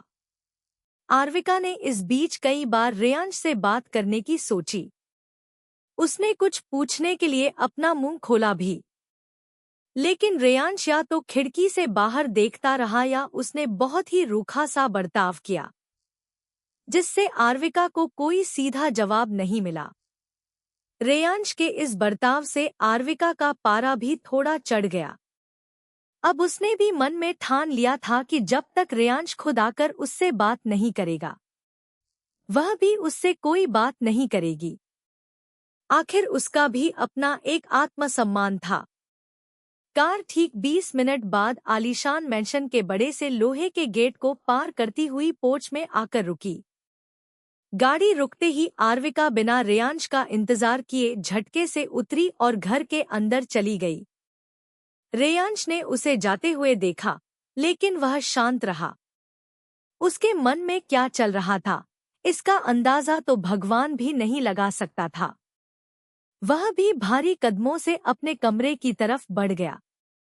आरविका ने लॉबी में खड़े एक नौकर को आवाज दी और कहा, मियाँ, मेरे कमरे में कुछ हल्के फुल्के स्नैक्स और जूस भिजवा दीजिए। इतना कहकर वह सीढ़ियां चढ़कर अपने कमरे में चली गई। कमरे में आकर उसने राहत की सांस ली। उसने अपनी स्कूल यूनिफॉर्म उतारी, फ्रेश हुई और एक बेहद कंफर्टेबल सा पजामा और ढीली टी शर्ट पहन ली। तभी दरवाजे पर दस्तक हुई और नौकर स्नैक्स की प्लेट और ताजे जूस का गिलास टेबल पर रखकर चला गया।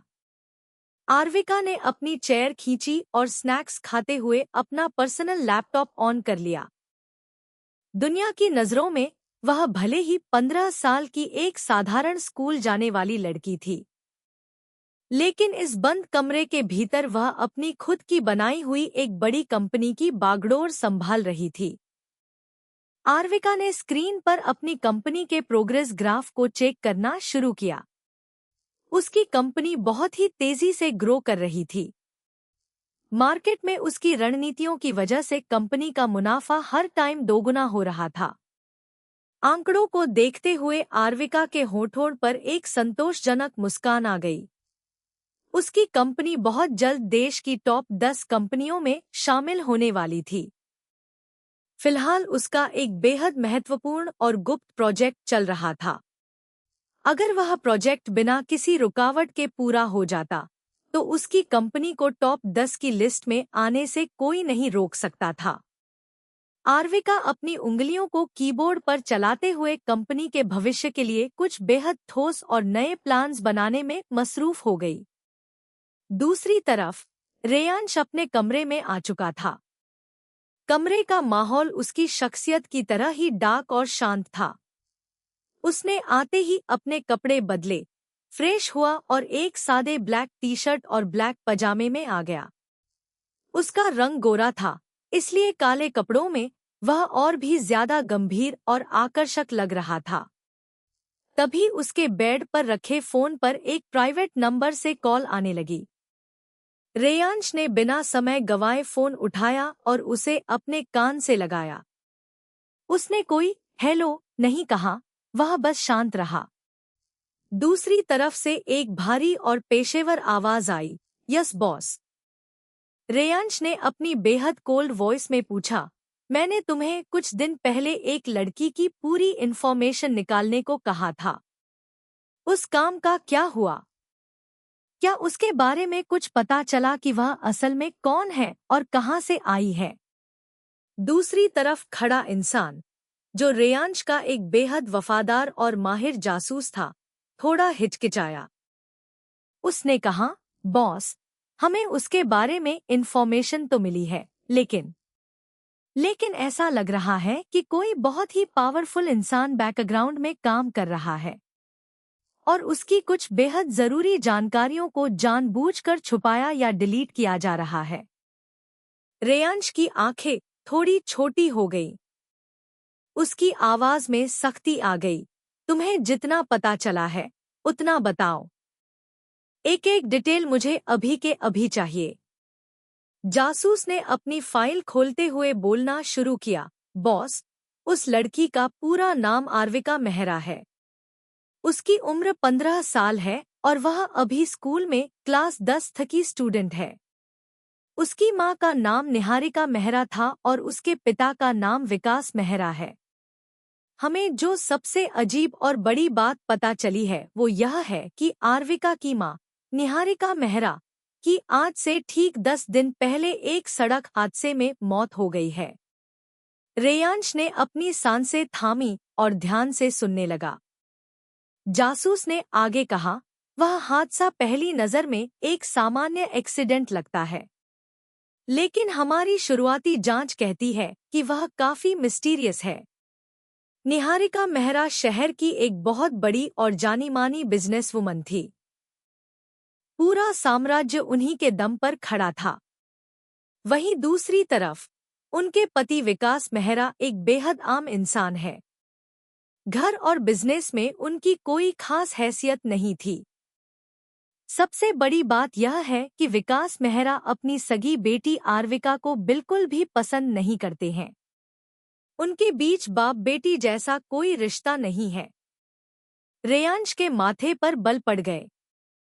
उसने पूछा, क्या कोई और वजह है इसके पीछे? जासूस ने खुलासा करते हुए कहा, जी बॉस। निहारिका मेहरा की मौत के ठीक एक दिन पहले विकास मेहरा को देखा गया था। वह वहां अपनी मिस्ट्रेस और अपनी 16 साल की नाजायज बेटी के साथ गुपचुप तरीके से मिले थे और उसके ठीक अगले ही दिन निहारिका मेहरा की गाड़ी का एक्सीडेंट हो गया, जिसमें उनकी जान चली गई। यह पूरी क्रोनोलॉजी बेहद सस्पिशियस है। ऐसा लगता है कि इस एक्सीडेंट के पीछे कोई बहुत बड़ा खेल खेला गया है ताकि निहारिका मेहरा की संपत्ति पर कब्जा किया जा सके। रेयांश ने अपने हाथ की मुट्ठी कसी। उसे समझ आ रहा था कि आर्विका जिस शांत चेहरे के पीछे रह रही है, उसके पीछे दुखों और साजिशों का कितना बड़ा पहाड़ है। तभी जासूस ने अपनी बात खत्म करते हुए एक ऐसा धमाका किया जिसने रेयांश के पैरों तले जमीन खिसका दी।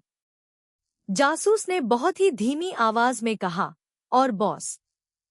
इस सब के साथ ही एक और बेहद सस्पिशियस बात पता चली है, जो शायद इस पूरे मामले का सबसे बड़ा राज हो सकती है। रेयांश ने पूछा, क्या? जासूस ने गहरी सांस लेते हुए कहा, हमें एक पुराना लिंक मिला है जो सीधे तौर पर राजवीर रायजादा और निहारिका मेहरा को एक दूसरे से जोड़ता है। उनके बीच अतीत में कुछ ऐसा था जिसे बहुत ही कड़ाई से छुपाया गया है। अगर वह सच सामने आया तो बहुत से बड़े चेहरों के मुखौटे उतर जाएंगे। राजवीर रायजादा का नाम सुनते ही रेयांश की आंखें फैल गईं। कमरे की खिड़की से बाहर देखते हुए उसके दिमाग में विचारों का एक बवंडर उठ खड़ा हुआ। वह समझ गया था कि आर्विका सिर्फ एक साधारण लड़की नहीं है, बल्कि वह एक ऐसे चक्रव्यूह के केंद्र में खड़ी है।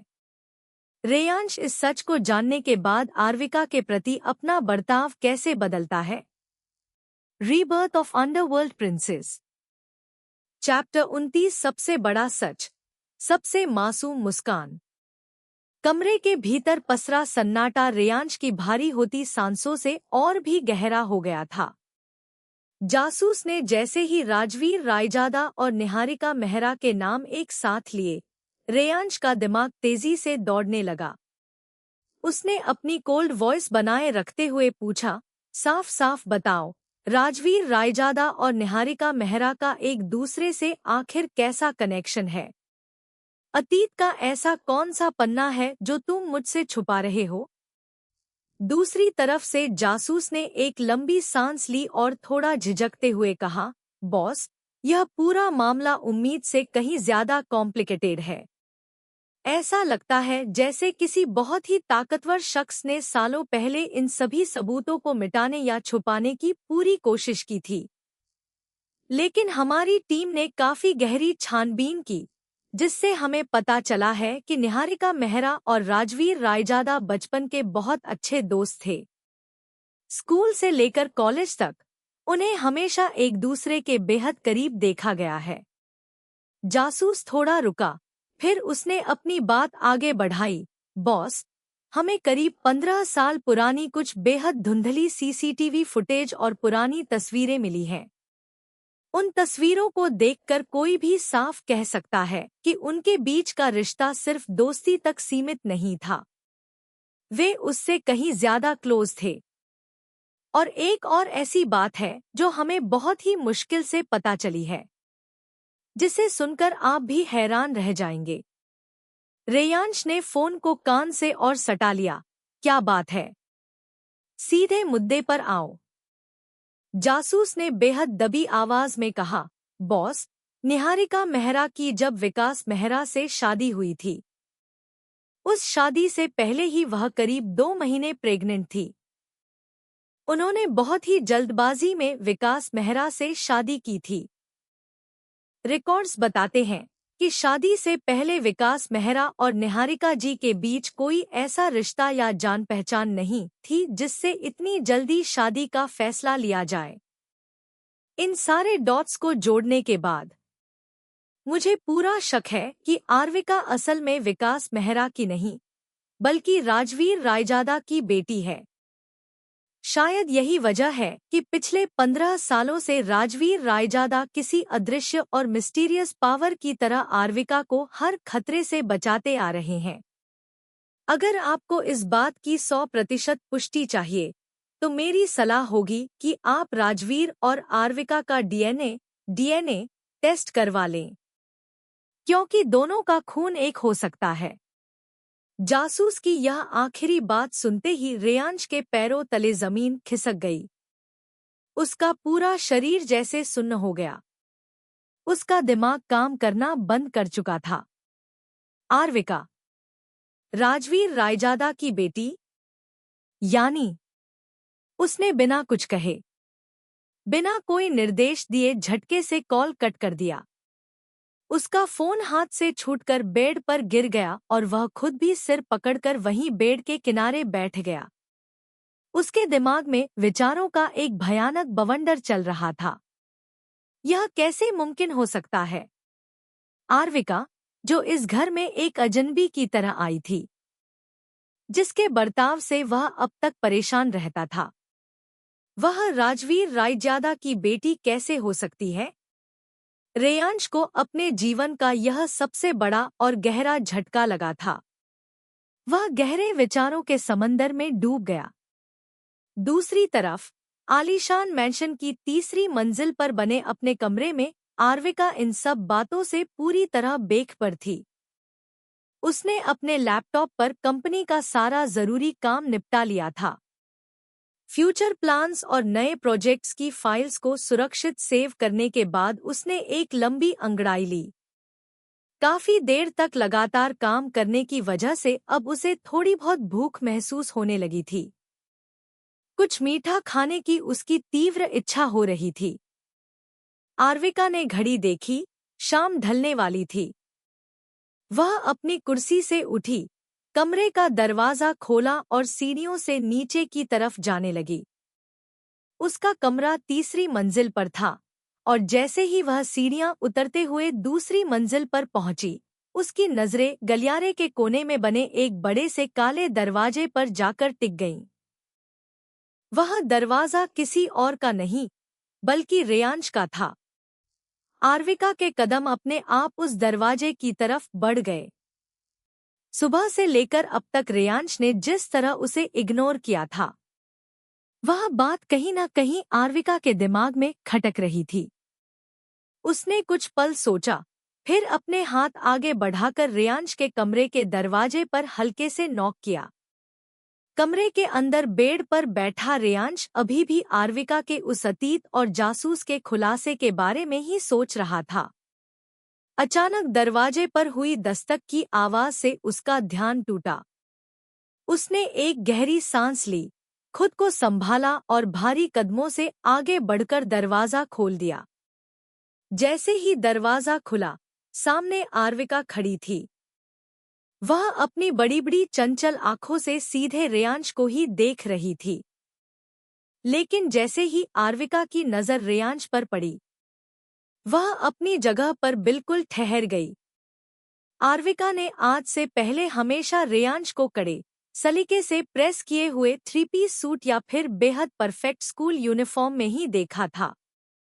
यह पहली बार था जब वह रेयांश को इस तरह बेहद कैजुअल कपड़ों में देख रही थी।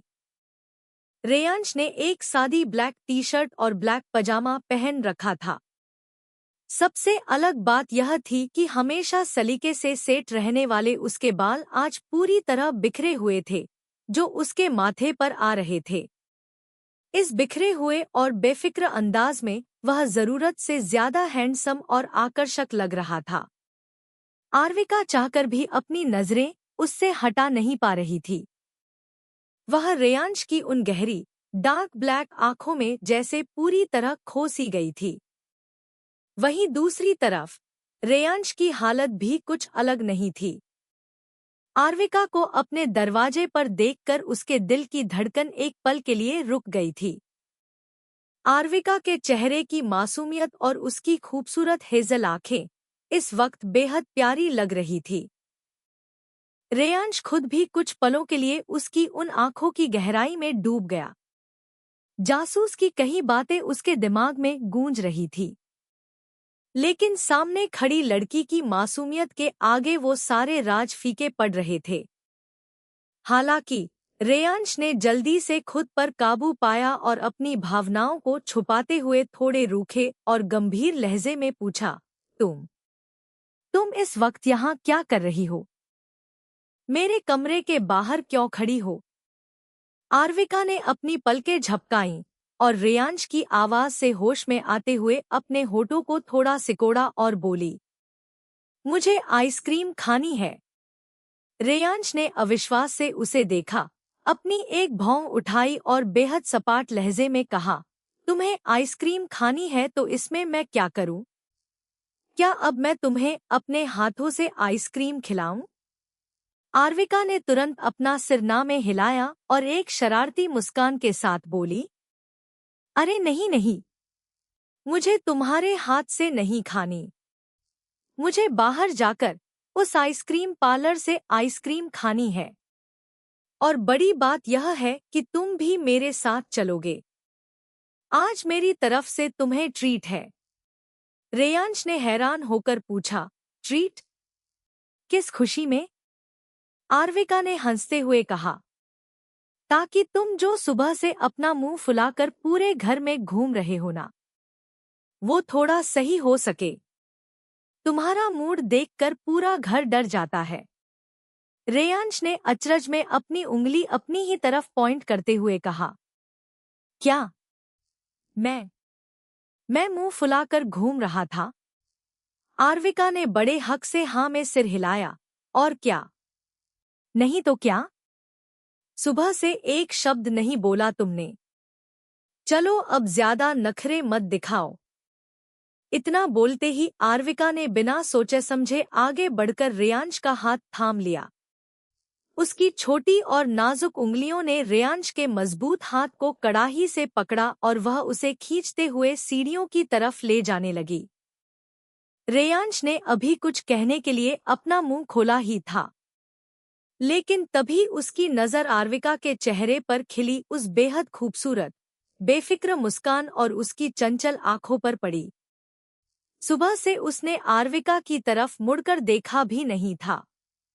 वह मन ही मन सोच रहा था कि आर्विका की पूरी इन्फॉर्मेशन और सच जानने के बाद ही वह उससे कोई बात करेगा।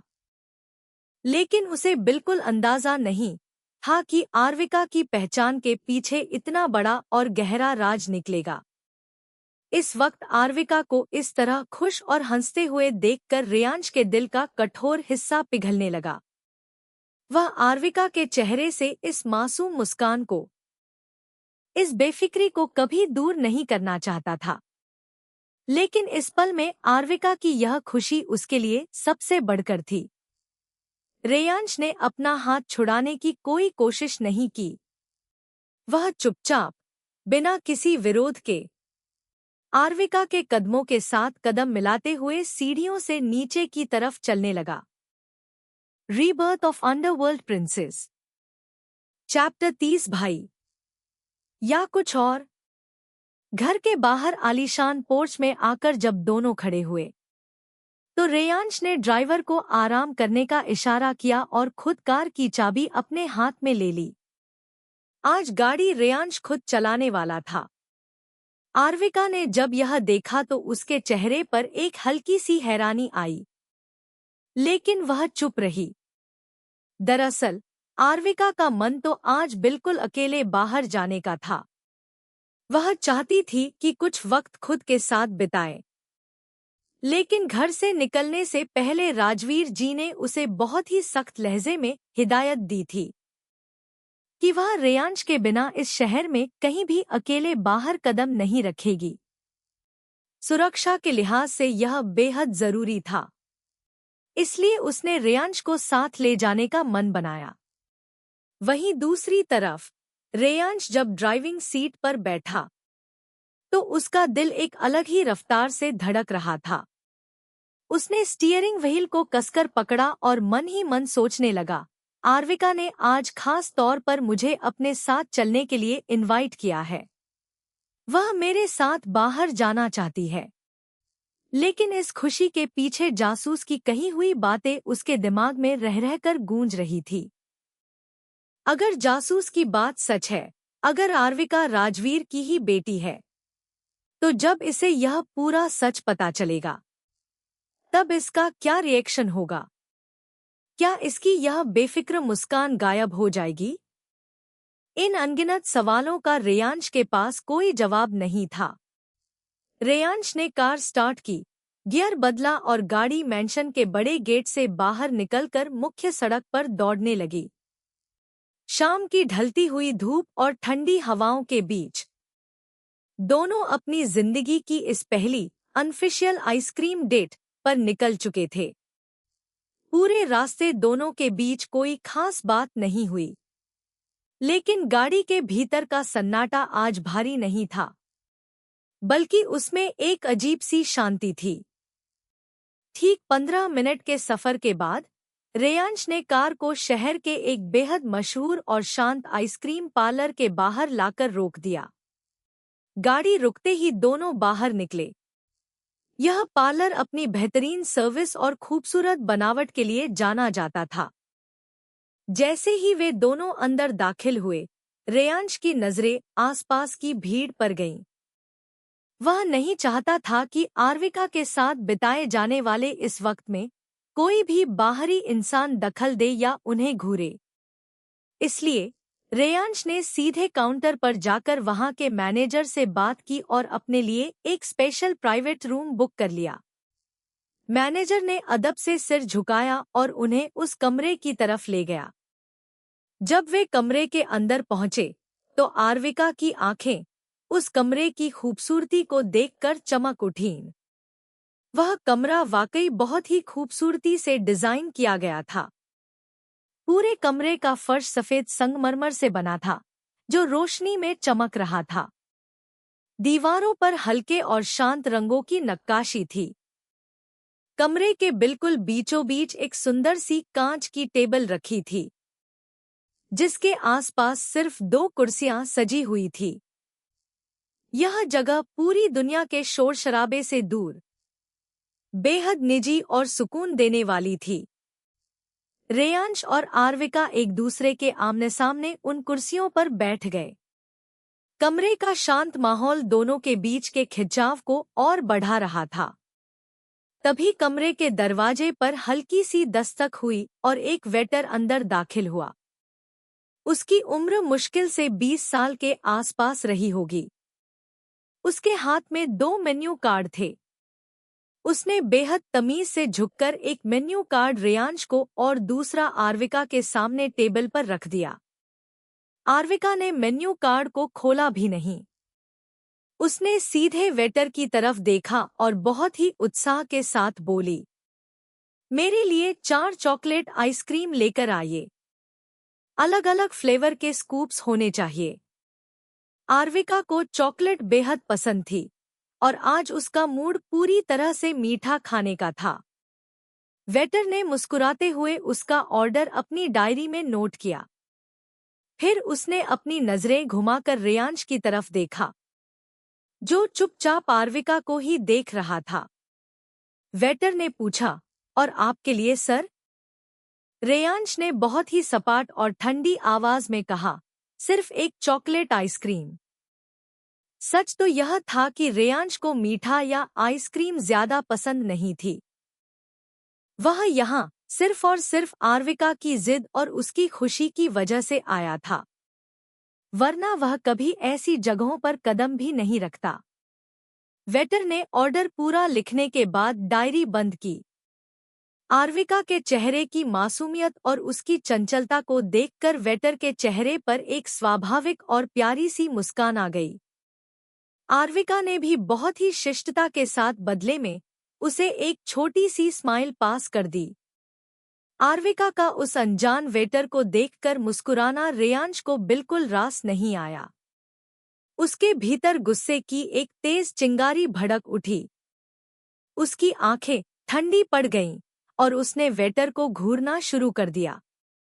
वेटर, जो इन सब बातों से बेखबर था, आर्विका की तरफ देखते हुए बहुत ही सहज भाव से रेयांश से बोला, सर, आपकी छोटी बहन वाकई काफी क्यूट है।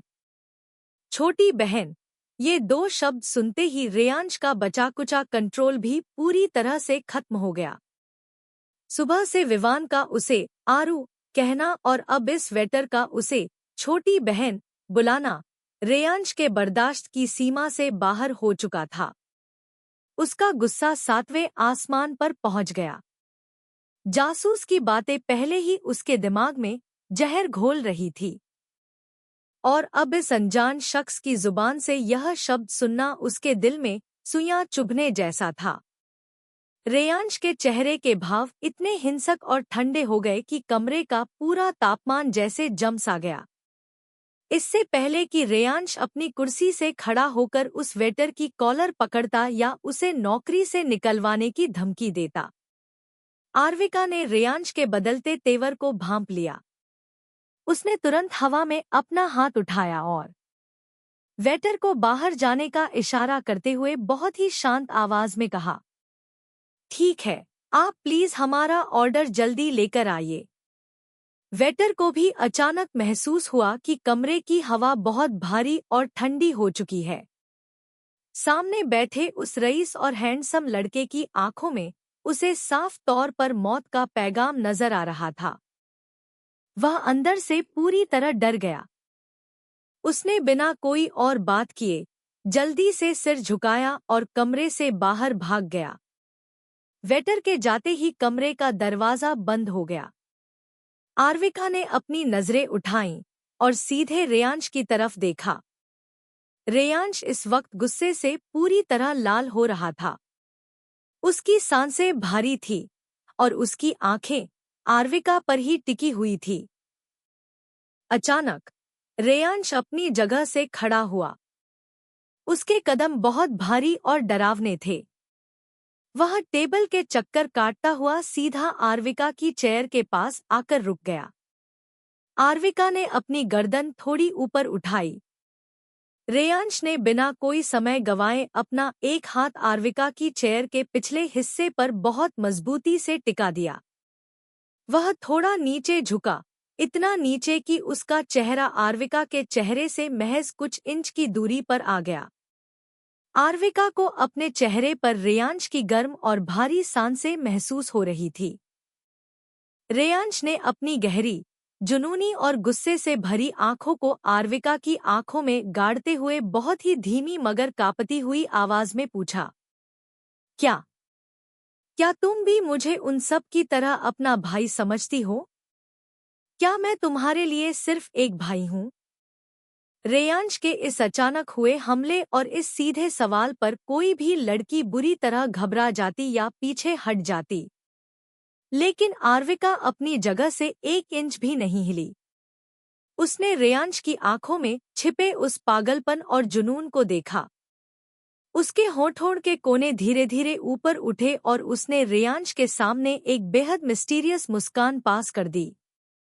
उसकी उस मुस्कान में न तो कोई हाँ थी और न ही कोई ना। वह एक ऐसा राज थी जिसे पढ़ पाना रेयांश के बस की बात नहीं थी। आर्विका की इस रहस्यमयी मुस्कान को देखकर रेयांश अंदर तक चिढ़ गया। उसका गुस्सा और उसकी बेपसी दोनों एक साथ जाग उठे। बचपन से लेकर आज तक रेयांश रायजादा की जिंदगी में कोई ऐसा इंसान पैदा नहीं हुआ था जो उसके इमोशंस को इस कदर प्रभावित कर सके, जो उसे अपनी उंगलियों पर नचा सके। वह हमेशा से एक पत्थर दिल, शांत और बेहद क्रूर इंसान रहा था, जिसके चेहरे पर कोई भाव नहीं आता था। लेकिन पता नहीं जब से यह लड़की, यह आर्विका उसकी जिंदगी में आई थी, उसका सब कुछ उलट-पुलट हो गया था। उसकी बनाई हुई सारी दीवारें ढह चुकी थी। हर गुजरते दिन के साथ उसे ऐसी ऐसी नई भावनाएं फील हो रही थी जिनका उसने कभी सपना भी नहीं देखा था। कभी आर्विका के करीब आने का वो गहरा अट्रैक्शन, कभी उसकी बातों पर आने वाला बेकाबू गुस्सा, कभी उसके दुखों को जानकर होने वाला गहरा दर्द, कभी विवान या किसी वेटर के उसके करीब आने पर होने वाली भयानक जेलसी, तो कभी सिर्फ उसके चेहरे की एक मुस्कान को देखकर मिलने वाला असीम सुकून। ये सारी भावनाएं जो उसकी अब तक की अंधेरे से भरी और सूनी जिंदगी में कभी मौजूद ही नहीं थी, आज सिर्फ और सिर्फ आर्विका के इस घर में कदम रखने से पैदा हो रही थी। रेयांश को इस बात से नफरत थी कि वह आर्विका के सामने आकर हमेशा इतना बेबस, इतना लाचार क्यों हो जाता था। उसकी सारी ताकत, उसका सारा रुतबा इस लड़की की एक नज़र के आगे घुटने टेक देता था।